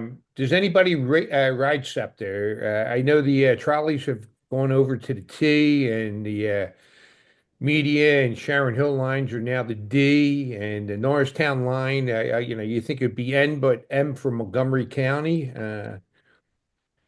Maybe Steve Smith. Anything? Do you know any? Yeah, it's kind of confusing. I've seen the new map, and they've turned all the street, the actual Philadelphia lines into, you were saying, the T's, and they all have numbers. So I mean, Yeah, my understanding it's is like it's T1 through T5, and T1 is the 10 because right. it goes from north to south. So Yeah. I don't know if I think the 15 still the 15. now the I'm not 15's the certain. G. It's the G. That means ground, right? Yeah. Yeah, it's interesting, but yet it's kind of like, nerve-wracking because they change everything all around. And a number of buses are also turning that were letters are turning into numbers. Correct, yeah. Yeah, so I think the XH is turning into the 70 something. If you're familiar with Mount Airy, there's a whole bunch of letter numbers that are But probably about to go over. I've noticed those buses. Some of them have a wrap announcing, this is a new one. and it seems like the destination signs alternate. So it'll say H and then Yeah, 71, and then say H and 71, and just right. You know what is interesting? I saw the new East Falls Transportation Center. It looks like a trolley depot. If I'll try to take some East pictures. Falls or Wissahickon? East Wissahickon, right at the creek. Yeah, at the bottom of the hill going. Yeah, Yeah, it's huge. Uh, the way the buses come in is a little bit different. They almost have like bus berths, and they have a waiting area and restrooms inside. I don't know if somebody looked at an old picture or something, but it looked like it came right out of 1910. oh, wow. Yeah. does it almost look like 33rd and Dolphin, or No, it's different. No. It's way different? different from that. Yeah, it looks like something out of, like 1900. I mean, it's like we're like turn of the century. I was surprised. It's very nice. I only saw it when they were first doing it in the Architect Strong they had there. It reminded me kind of like what the Pittsburgh Museum did a little bit. Yeah, yeah, it has like, Modern but old looking. yeah, it has like a on the edge of the city type look. Yeah, Like you might see an interurban come in there and leave. Has that kind of feel where the one at 33rd and Dolphin is more urbanish. right. Yeah. I want to reach out to Mark Hinkle. Mark, you're talking about a two-rail O-scale meet in Stroudsburg next Saturday. You want to talk a little bit about that? Yeah, that's well, the meet that used to be up at Wind Gap quite a few years ago. It was taken over by Rich Yoder and John Dunn. John Dunn, of course, has passed away, Mm-hmm. but it's still going with Rich Yoder, and that'll be out in Strasbourg. It's more or less an early morning thing. The guys come in and do the setup on Friday, and I would say by 8 o'clock in the morning, things are rolling pretty good. And it's pretty much over by 12 o'clock or 1. That's about it. Strasbourg Firehouse. Yeah, I wanted you to mention it because of John Dunn. He was he was a great friend to the East Penn Traction Club with the Cherry Valley. So he's truly missed. Okay. So no prototype other than we were just talking about the numbers and as I say, I guess it depends what part of Philadelphia you're from. Where I grew up around Second and G Rod, I guess the G is the G Rod Avenue, but people live west of me. It was Gerard Avenue, so the G. They're going to get rid of all the letters for the buses, but I think there's more buses than trolleys that ride the former 15, now the G. So I guess the G bus is still out there, but it's on Girard Avenue. How about model news? Any model news? We talked a little bit about it beforehand. Doug telling us a little bit about the ex-Kansas City car, and we saw that in the model portion of it. So anybody have any model news?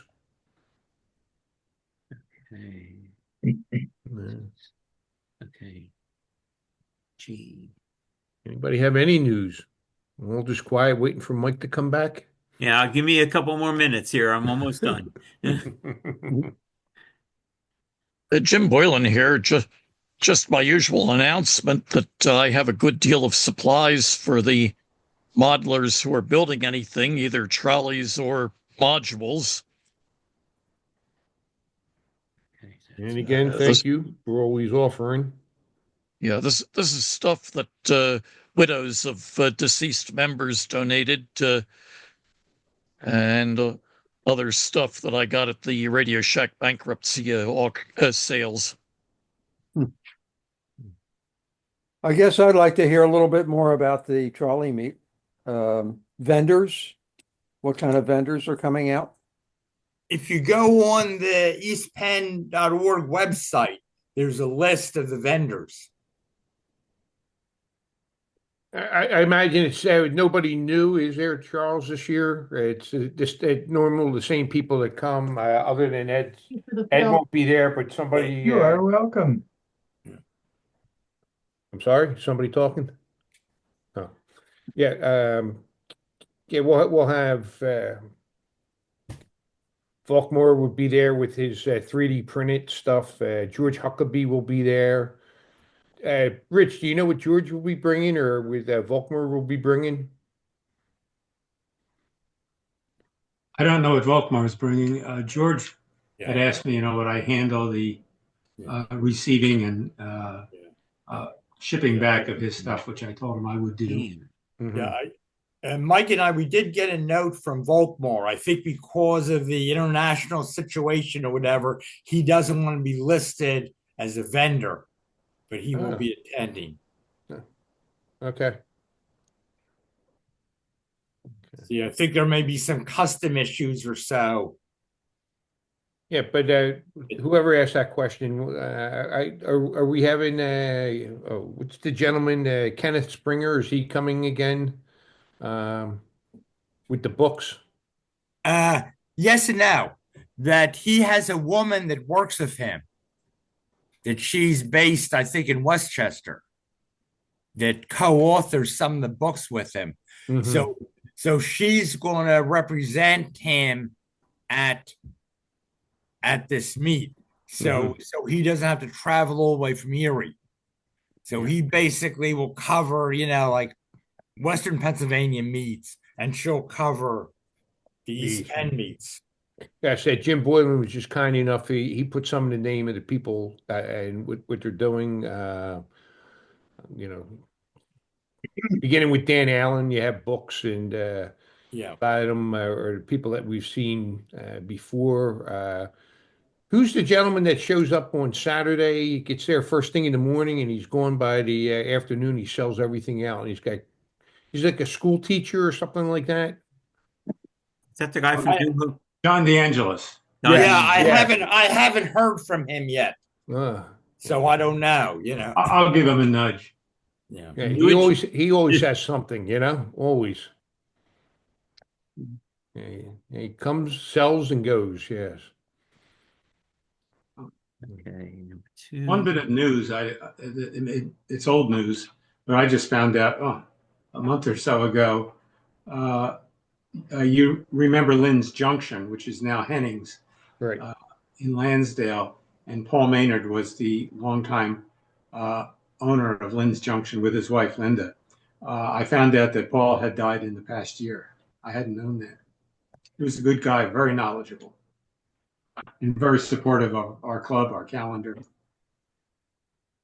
Actually, even more sad news talking about Hennings. The one Henning brother passed away.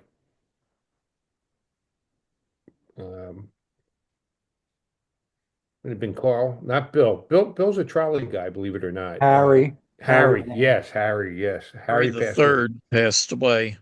Yeah. He's been fighting cancer for the past couple years. They do a little video.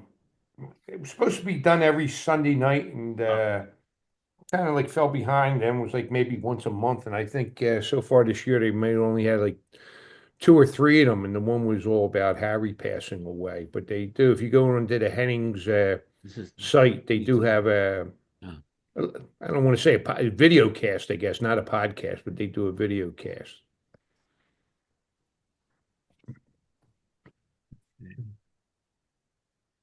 Okay. Anybody else for the good of you? What about Jeff? What about Atlantic City Jeff Marikoff? Oh yeah, he passed away. Yeah. I heard a rumor that he died within a month ago, but I can't find any obituary. That's correct. Yeah. Number 7. Yeah, we had a note in the most recent newsletter about that information about Jeff. Yeah. Anybody know who got his all his slides and That photos? probably would have been disposed of when he went into the nursing home a couple of years ago. Oh, I didn't know he was in a nursing home. Yeah. Well, he was still posting things on the internet from his collection. Yeah. But But he And also owns some trackless trolleys. A For lot of instance, the models and the photos are still in his house, Oh. according for to his instance, brother. he bought the chopper-controlled trackless trolley, I think number 325. Yes. Mm-hmm. The only trouble is, it sounds like they're down near a beach, and it's all this salt air. That if nobody can arrange to get them, they'll just rot away.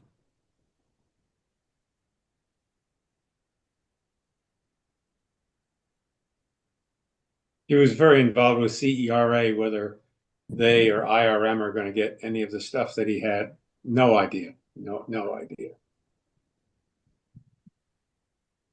Yeah, I know years ago he told me he had some trackless trolleys, but he wasn't going to tell me the position. I mean, the location because he didn't want anybody to find out about it. You know. And he had the ACNS archives too.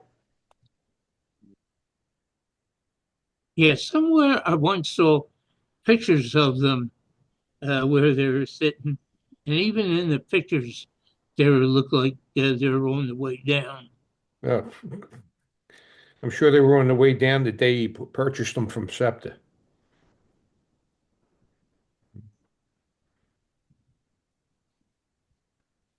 Rich, anything new talking about the Atlantic City and Shore? Anything new on any of those models? Well, the O scale ones, maybe Doug knows something. Well, Volkmar had done They're doing the wood the right? wood-sided ones, although he hasn't done anything on it for a while. So I don't know. And he was also going to do the combine. Yeah, they were But last two, again, with he's got 18 and 19 or 19 and 20, something like that, were the combines. 118 and 119. Yeah, yeah. 120 was the parlor car. That's right. Yes. Okay. Except it wasn't even 120 until 1941. They'll have more to divulge at the meet. Yeah, it's got a lot of irons in the fire right now. Yeah, what I kind of liked is, the one time he was describing that right now his 3D printing, he can print in different colors. So, you don't have to paint a belt rail. It'll be already 3D printed on the model itself, Wow. How you making out there, Mike? I'm ready when you are. Okay, you look like you're ready. So, okay. Okay. Here we go again. Do you want us all go off video and? No, I think we should be okay. Let me see how we make out. Okay. And okay, thank you. And I'm trying to, and the winners are category A. SEPTA is Harry Pinsker. Harry. Yes. Tell us. How are you? That's the Trenton Bridge? Yes, I took it from Morrisville, crossing the Delaware River. Okay. So I took that, let me see, I look at my notes here. Took that on May 26th, 2014. Very nice. It's the new line. Yes, thank you. And 2014, man, I'm feeling old. I thought they were just last year. Thank you. If they were buses, we wouldn't be seeing them today. I would like a winter shot to where there's nothing but ice there banging up against the bridge, but I'm partial to that. But no, that's a great shot. Thank you very much, and congratulations. And, thank you. You might as well stand by here because in category B you were the only person submitting. So here you are. Yeah. Oh yeah, that was on a fanship ERA convention in July of 1973. Is that the Westchester line? Yes, that was at let me see, Glen Mills. Glen Mills, okay. Westchester Ranch. Yeah. Cars 448 and 449. Yes. And at least one of them is at the Delaware and is in Arkville, New York. Wow, that's great. Ah, The excursion operator said that he liked the car because it rode very well with its concrete floor. yeah. So congratulations again, Harry. Nice shot. Thank you. I Thank you. enjoy So that. I was on that trip. There out on the Westchester branch beyond Media, we encountered a heat kink in the rail at speed. Ooh, wow. And the engineer forgot that the crossing gates at Orton Rutledge were timed for a train stopping at the station. Not okay. The gates were still coming down when the excursion crossed the highway. Good thing nobody was trying to get through at the last minute. Could have. Yeah.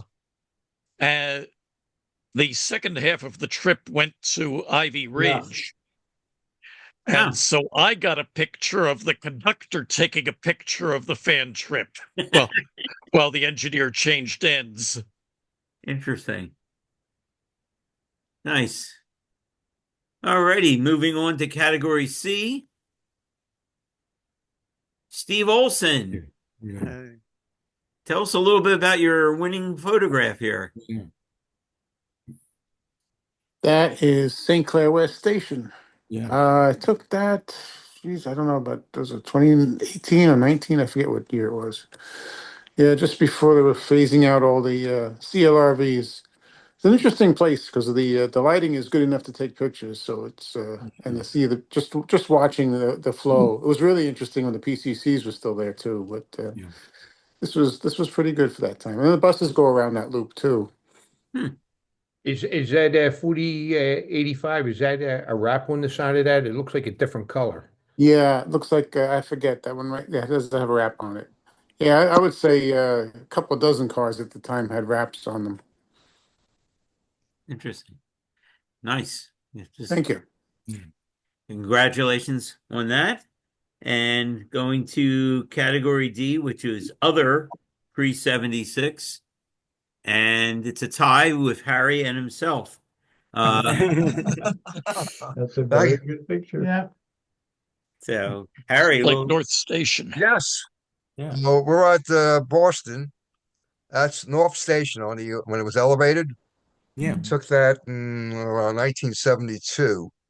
That's one of the original Tremont cars. In 1941, there were 20 of them.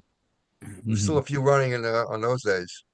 That L is all gone. It was gone about 25 years ago. Everything's underground there. All the buildings are torn down. You wouldn't recognize it. Even the garden which is off the picture on the right, that's gone too. Yeah.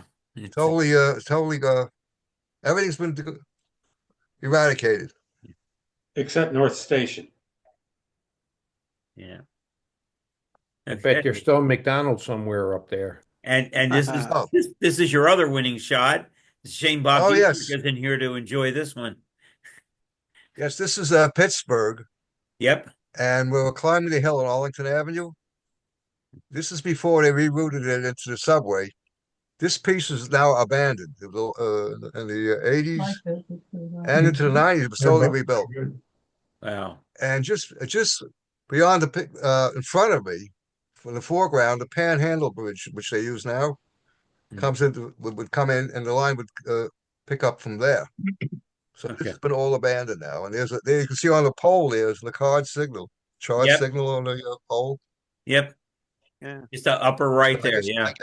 You can see the contactor on the wire too.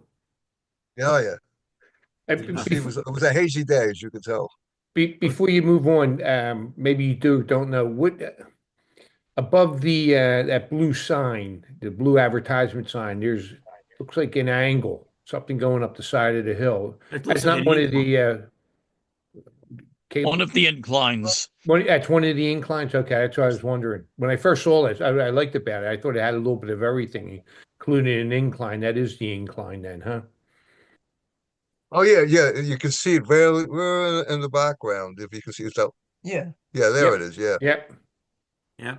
Kind of hazy that day, so it's kind of hard to see it, but it's there. They're all hazy in Pittsburgh, aren't they? Okay. Well, very good. congratulations on your winning shot. And Thank you. we're going to foreign. And once again, we had another tie, but this time Joe Basha tied with himself. So, Joe, a little bit about this shot. This is back in, let's see, 70, 85, I'm sorry, when we took our three children for a month to Europe and stopped in Amsterdam.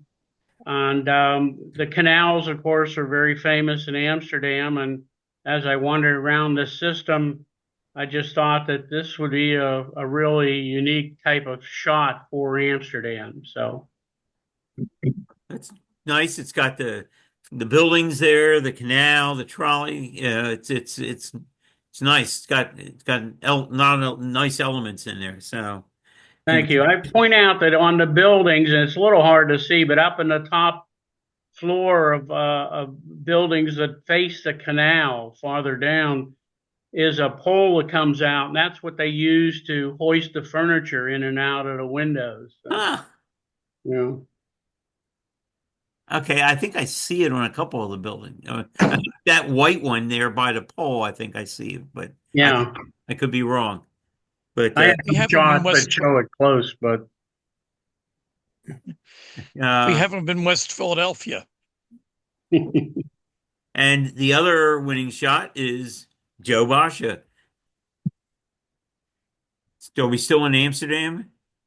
yes, still in Amsterdam, and they Looks were like a doing a lot of different types of track work throughout the city.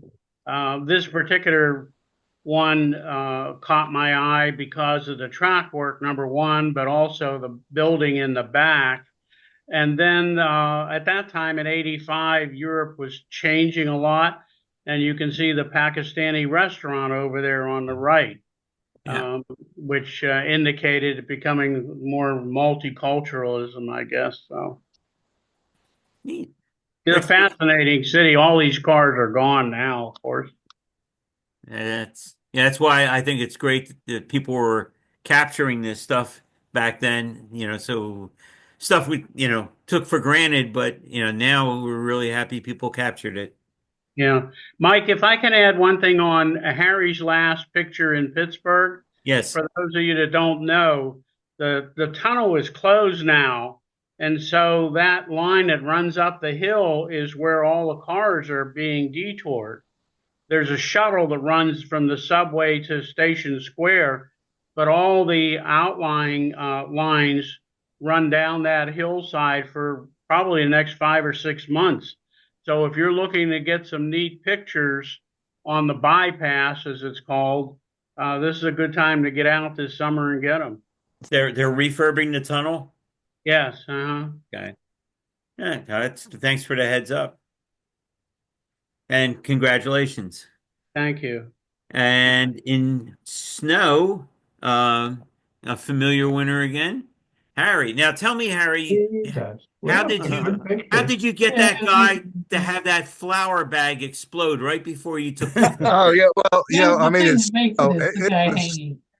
this was the first run. That's test Warminster, run, isn't it? Warminster? Warminster, and this was in let me get this. Well, This was on before somebody else won the January ball. 30, January 30th, 2018. It was the first run, and it was like a cloudburst of wet snow for about 10 minutes.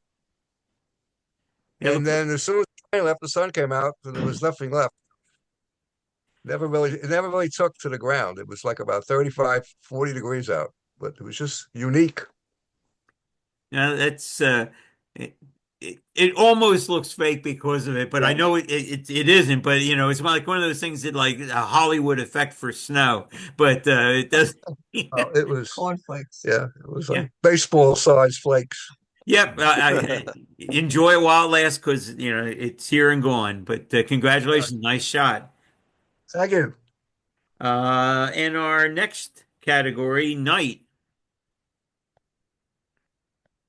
is me, except I'm not eligible. So I'm that was the one that got the votes. That was out at the West Penn meet the night Are they. you not eligible? Of course you are. Because I run the show, so it's the same reason why I don't vote. But I thought I'd put a couple entries in just to see how they floated. Well, So we trust you. no, no, no. So, Yes. but I appreciate the votes. That it was a lot of fun out there. Quite honestly, I was surprised that our big category tonight wasn't museum because I figured everybody and their brother was taking pictures out at West Penn, and we were going to have a zillion. I was going to have another category for just West Penn photos, and instead it was models. But there were just so many opportunities, and it's like I'm out there. I feel like I'm in heaven. It's like, oh my God, take these pictures and yeah, that was just a nice opportunity. But the other winner, the winner is Joe Basha, Yeah.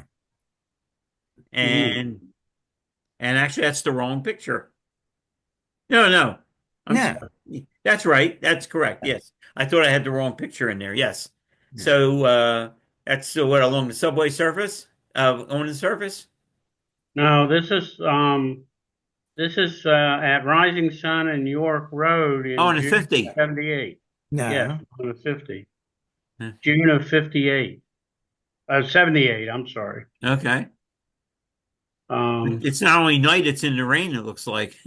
Yeah. yeah. I was out taking pictures for some of the training programs I was doing for the operators, and we were doing ones on night driving and wet weather and snow and everything else. And so I got a chance to get wet when I took this one.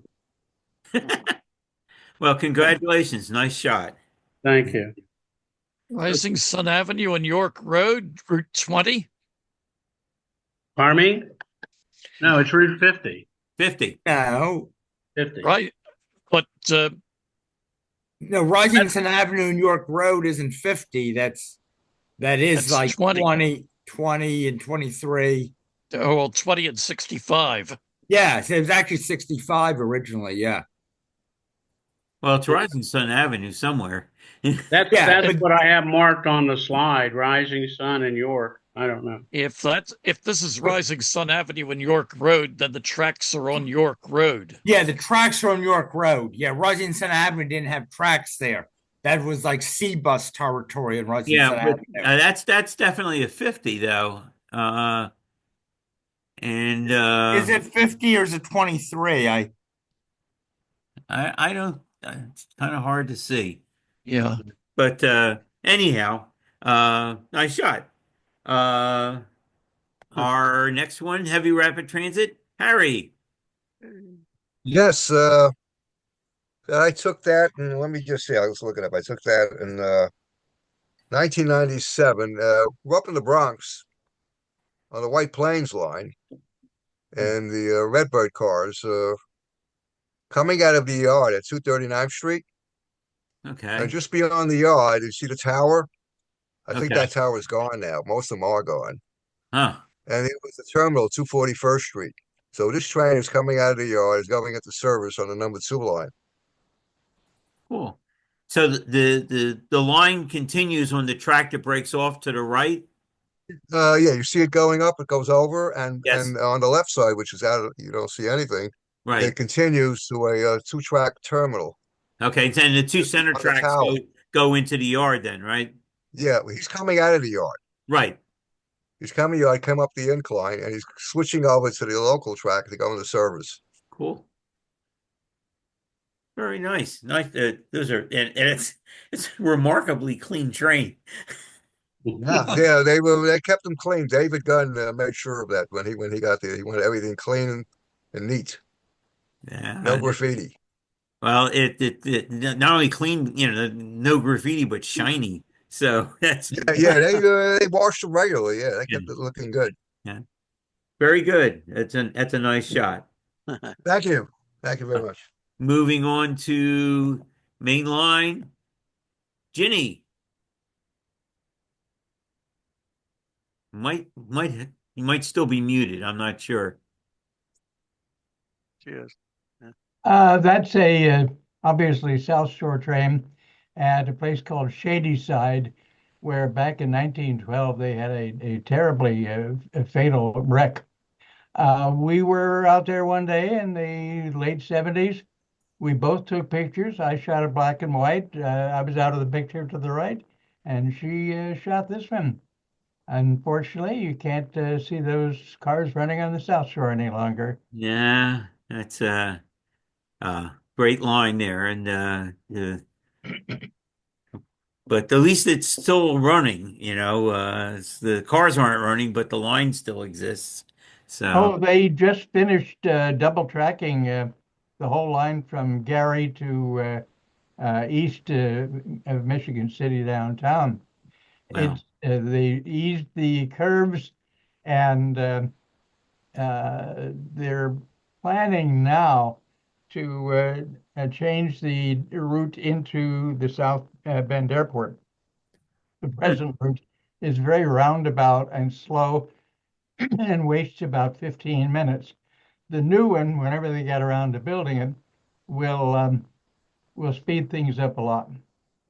hmm, a nice bit of prototype news there then. Yeah. Very nice. Well, congratulations to Jenny, and it's good to see you guys back contributing in the photo contest. Thank you. Our next one is museum and Harry. That's a familiar looking car. I spent a little time running that one. Yeah, we were down at Penn's Landing shortly after it opened in 1982 on Delaware Avenue, and I believe that car was originally from Wilmington. Yes. Yes. Yep. Unfortunately, it was involved in a collision, and that was the end of it. Yeah, I was down there that It's day. now in Scranton. The collision was finally repaired. Oh, it is. Oh, it's repairable. Oh, I didn't know It that. I was thought it was beyond repair. repaired. It has run a few feet in Scranton, but it's usually on display and inside. That was a fun car to operate down there. It's a handbrake car and a K controller, and your arms are pretty tired at the end of the day. Uh, Mike, do you recognize the operator? I think that's Art Huey. Can't see an operator. Yeah, it's a pretty large guy, and Art was pretty large. But I'm not sure. Just looking at that. But no, that was a fun car to operate. And No, I remember. uh, but anyhow, nice shot. And brings back a lot of memories of being down at Penn's Landing. Great. Yeah. Okay. And Thank you. and the next and last one is models. And Steve, uh, uh, nice shot. You have to look at that, and you have to take a Yeah. second to realize it's a model and not the real thing. Oh, thank you. That's part of the Bay Ridge elevated railway modules I have. They'll be coming to the meet. It's fun to stage these pictures. You could just especially changing it to black and white like that. Try to make it as I guess as real as you can for that era from the 40s, I guess. I can almost smell the hot dogs from that vendor. Yeah. What do I you need he needs some more customers though. I got to put a few more guys hanging around over there. yeah, the umbrella room. I just wanted to mention something that you mentioned when you were making your submissions. I'm not sure if you guys noticed there was another submission by Steve. It was a color shot, and he had submitted one for heavy rapid transit, which was the Brightliners, and he was basically reproducing that scene in model form with the Brightliners, and I thought that was really cool. Uh, it was nice to do both, have that, and then to reproduce that scene on your module.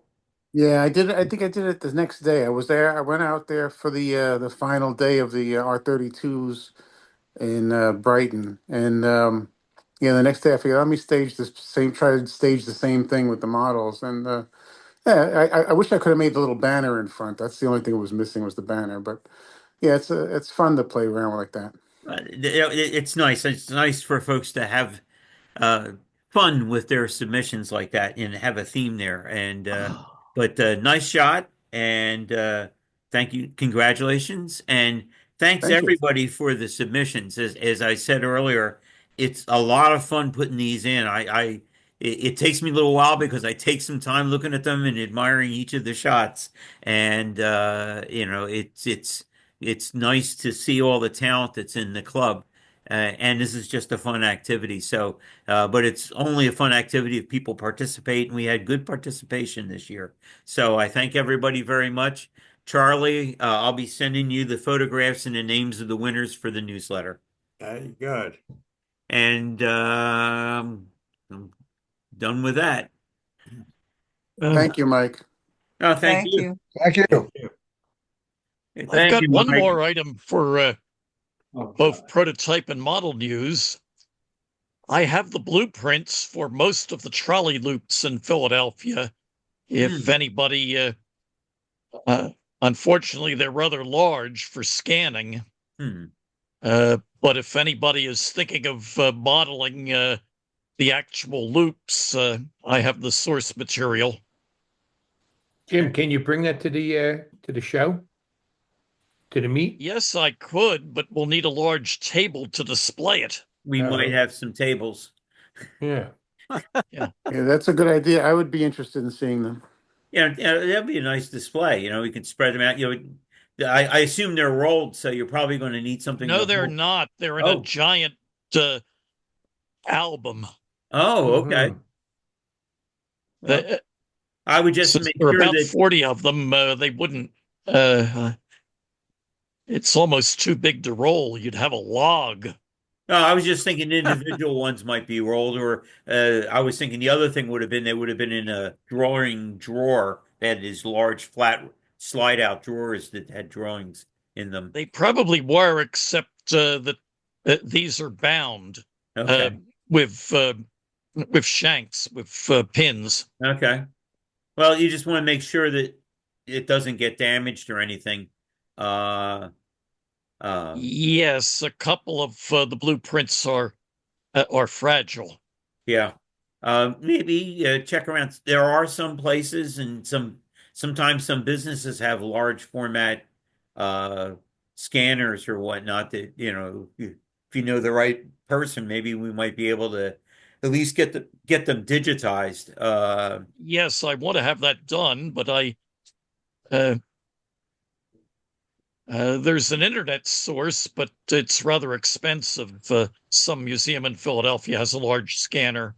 Well, it's not like we're making lots of copies. It's a one timer, and depending on maybe we can kick in something. Depends on how expensive is. Michael, here's an idea. PTM has a large size scanner. You might be able to arrange something with them to scan them and have them for their archives and return copies for you and for Jimmy. I don't know. Yeah, I was hoping for some arrangement like that because I'm not interested in making money from them.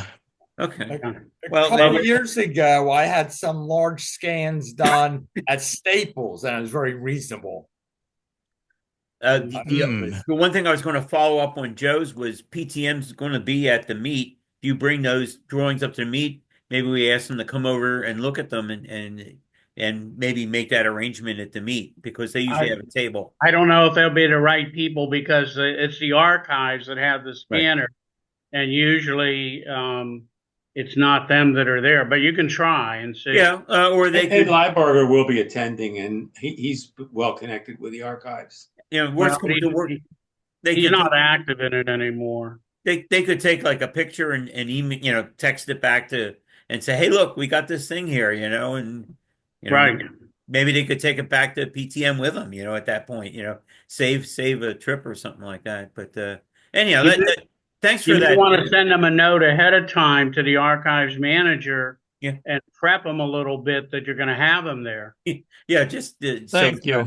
Not a surprise. But thanks, Jim. That's a nice piece of information, and it like so much of that stuff we have. You want to get it preserved somehow, get it in digital format so it just doesn't disappear. Jim, what size are they? Or you think they're 34 by 26 or? Some of them are even bigger. Okay. bigger than like a D size print, eh? So Yeah. The many of them are folded to fit in a 24 by 36 album. okay. So they're probably 36 by 48, probably the largest one. Yeah. I mean, some, and there are a couple of small ones like the trackless trolley loops. Mm-hmm. Do you know what you could vintage? take pictures of them with cameras and maybe not try to get the whole blueprint in one image. You maybe you take it in quarters. Well, you'd be surprised with an iPhone. You can scan a pretty large drawing, and it'll turn it flat, with the software into a PDF. But I think 24 by 36 is probably the largest you could probably do without compromising any quality. Yeah. Well, but that's. Do you have any idea what date these are from? I mean, are these before they got rid of the near sides in the 1800s? It's I'd say every loop that was around in 1940 or later. Now, you're talking loops. They're loops, not the terminuses. Like 66 was a stub until the trackless. I'm not sure. Well, Richmond Westmoreland Loop is the newest one. Right. I think 35th and Allegheny is also in there. Okay. Let's see what.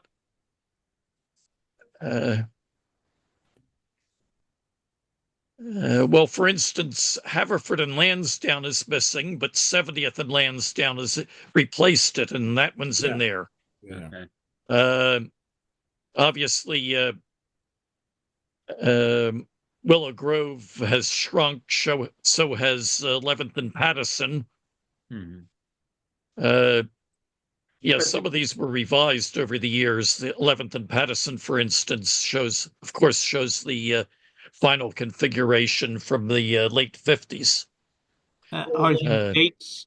Are there dates on these blueprints? Oh, yes. Cool. No, these are actual. These are professional blueprints. So the dates and the artist and the supervisor and the revisions are all on them. I mean, some of that, even though, it might be hard to reproduce some of these loops exactly, but, it gives you an idea of the track arrangement, and you can do like selective compression and create, it's the idea, I think, of seeing the track configuration and inspiring, it could be the inspiration for a new loop module for our layout. Yes. Are they 1/8 inch to foot to scale? I forget, and they're not all the same scale. Yeah. Well, as long as is their scale and you know what the scale is, it's on their drawing. Oh, yes, it's on the. These are professional blueprints, so the scale is noted. If not, you could probably figure it out by some reference point, like a width of a street or something. You could probably. Oh, yes, in many cases, there are dimensions, especially for widths of streets. Hey, Tom, I noticed you're reading something there. Did you bring enough to share with everybody? Yeah. Yeah, for instance, Frankfurt and Gregg, I remember especially, shows how wide Frankfurt Avenue is. Because, I was having a discussion with Joe Frank about street widths. But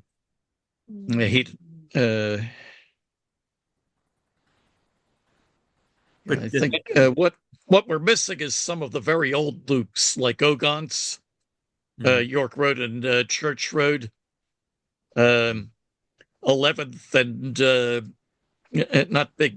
11th and Pollock is missing. That was a short-lived sesquicentennial loop. But oddly, I think Andy McGinnis has a blueprint of that, but it's a rather small one. He might have drawn it. as part of removing the loop and replacing it with straight track. Another, yeah, of course, I don't have Erdenheim. That's not in the collection. Germantown and Bethlehem Pike was revised in the SEPTA era, so of course that isn't included. That just changed the traffic direction of the loop. Right. Right. So, so the current configuration isn't in there, and of course, Richmond and Westmoreland has been revised twice under SEPTA. Yeah. Well, anyhow, I mean, that's that. What we'll do is we'll send a note to PTM. We'll make plans to have a table up at the meet, and you bring them up, and depending on what the reaction is to the note to PTM, maybe we can pass that off to them to do the scanning or work out some arrangement. It would be a nice exhibit. We'll just have to handle it carefully. Yes. Yeah, I would make it put it someplace where there's eyes on it most of the time, you know.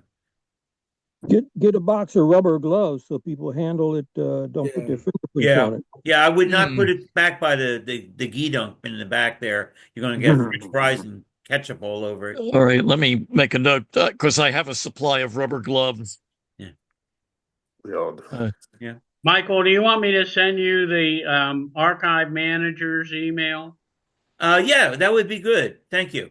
I'll send it tomorrow. Okay. Thank you very much. Thanks for thinking of that. Oh, and be sure to put a please do not touch on the exhibit. Yeah. All right. Examination by appointment. Maybe we could put that on. Maybe we could put that on the schedule that at certain times interested people can have a guided inspection of it. Yeah, something like that. You know, I would put it like someplace like maybe like near the contest tables where there's always somebody from East Penn there. So you know, but whatever. We'll talk about that. That's minutia here. So, yeah. Oh, I have a question about the meet. Does anyone want to join a hotel room pool? Does anyone want to share a hotel room? I've already got my arrangements. So, well, we'll let it be known that you have an offer out there, you know, for a pool or share a room. So, if anybody wants to do that, it's a way of saving some money for the meet. So, yep. Okay. Is there any news about what layouts we might have at the meet? Well, Dave is coordinating that, and you know, we get an update from him at the board of directors meetings and whatnot. Where I guess there's one of the things we want to hear is we're pretty sure that the Midwest group is coming, bringing an HO layout. The question is how much HO layout, and a few other folks that normally attend, like Don Yingling, you know, who have you know, but I think we're probably going to have pretty much what we've had at the last meets. Probably a large DC O scale layout, a DCC O scale layout, an HO layout. Probably Tom and Larry yes. together. If the N scale guys show up, maybe an N scale layout or two. And you know, visiting layouts. Don came last time. Northwest guys didn't come last time, but we have the space. So, but normally Dave coordinates that. He's got a block of space there as you come in, and that's his to manage. So we let him allocate what space to the various layouts and work accordingly.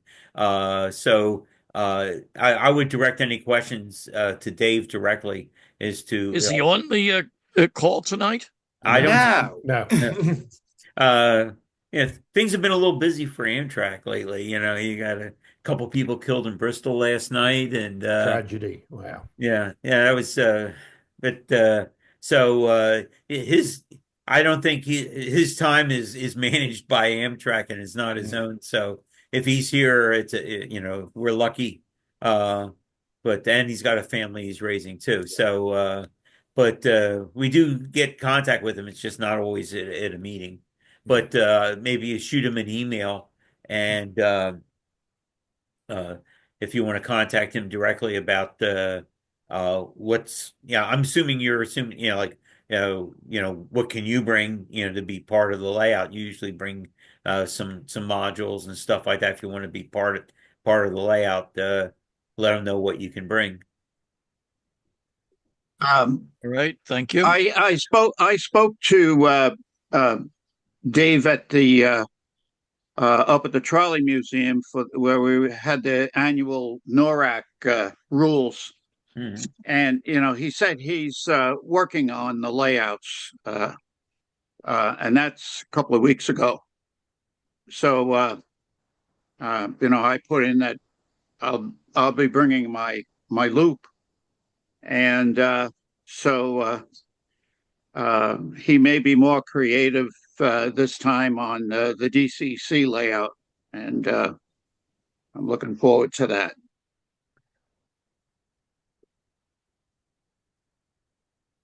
I saw a text here just from Mark about a large G-scale layout. I think that was actually, I thought, the Jim Richards layout at the early East Penn meets, which we saw out at West Penn. I think those are Jim Richards modules that were on display out at West Penn.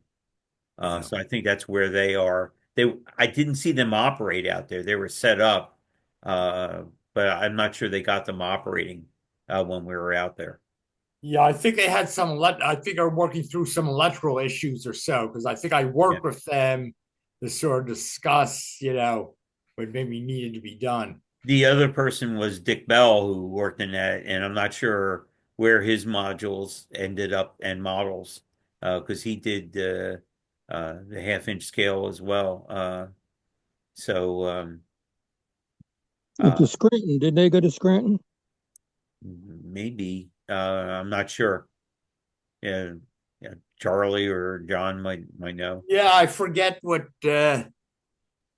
maybe some of the models or so I think might not be on display up there. are on display. He sent them up there for display. Yeah. It's a shame because that was a neat layout to operate, and it was funny that my last time I talked with Dick before he passed, he was talking about working with Jim, and Jim had very definite opinions about how to do things, and not necessarily the best way of doing things. And Dick had a different idea, and he was talking about how he had to sort of sell that to Dick, Jim, different way of doing power trucks or a little bit of this. It was funny how diplomatic he had to be, but you know, but it was interesting. It was, but it was a neat operating layout, and uh, just like Jimmy Sparkman's, it certainly has the size and the heft, you know. I talked to I talked to Jimmy I think last week, and I did my best to talk him into coming up, but he says he's still struggling with the brick dust that the construction people left on his railroad, and I think he doesn't know how to clean it off. That's a shame. I wonder if maybe if anybody would be interested in helping him. I know when he comes up, I mean, I think the last time I thought Dave rented a truck, and I thought he came down and helped him bring it up, or Donald, was it Donald? Oh, Donald, Donald okay. rented the Don truck. Wright did it. Okay. Yeah, I told him I would rent it. I would pay for the truck if he would allow us to do it. Yeah, and if he needs help, I mean, I'm pretty sure we could get a couple folks, to come over and make in many hands make light work on that, Yeah. But as you said, if it's a matter of cleaning things up, maybe some people could help with that too. I'm not sure what's all involved with getting brick dust off that layout. Maybe start with take them outside and hit them with a blower or something, maybe to blow some of it off to start. His other issue is that his roommate is ill. Okay. So he's Chuck. His roommate Chuck is is sick. So. Oh. Well, I think he did register, didn't he, Charlie? Yes, he sent a registration in. Okay. All righty. All right. Does anybody have anything else? Okay. Hopefully we'll see everybody and then some at the meet in less than a month. And once again, I mean, that's less than 2 months. Yeah. Once again, thanks to everybody for participating, both in submitting photographs and showing up tonight and voting. It's a lot of fun to do, and I really enjoy it. And it's one of the highlights of this club is doing that. And the next highlight is coming up in May. So, thank you for everything again, Michael. No, it's my pleasure. Harry, thank you for all those submissions too. Yes. Thank you. Good night, everybody. Yep. All right. Good night. Okay. Good night, guys. Thanks again. Good night, all. Good night.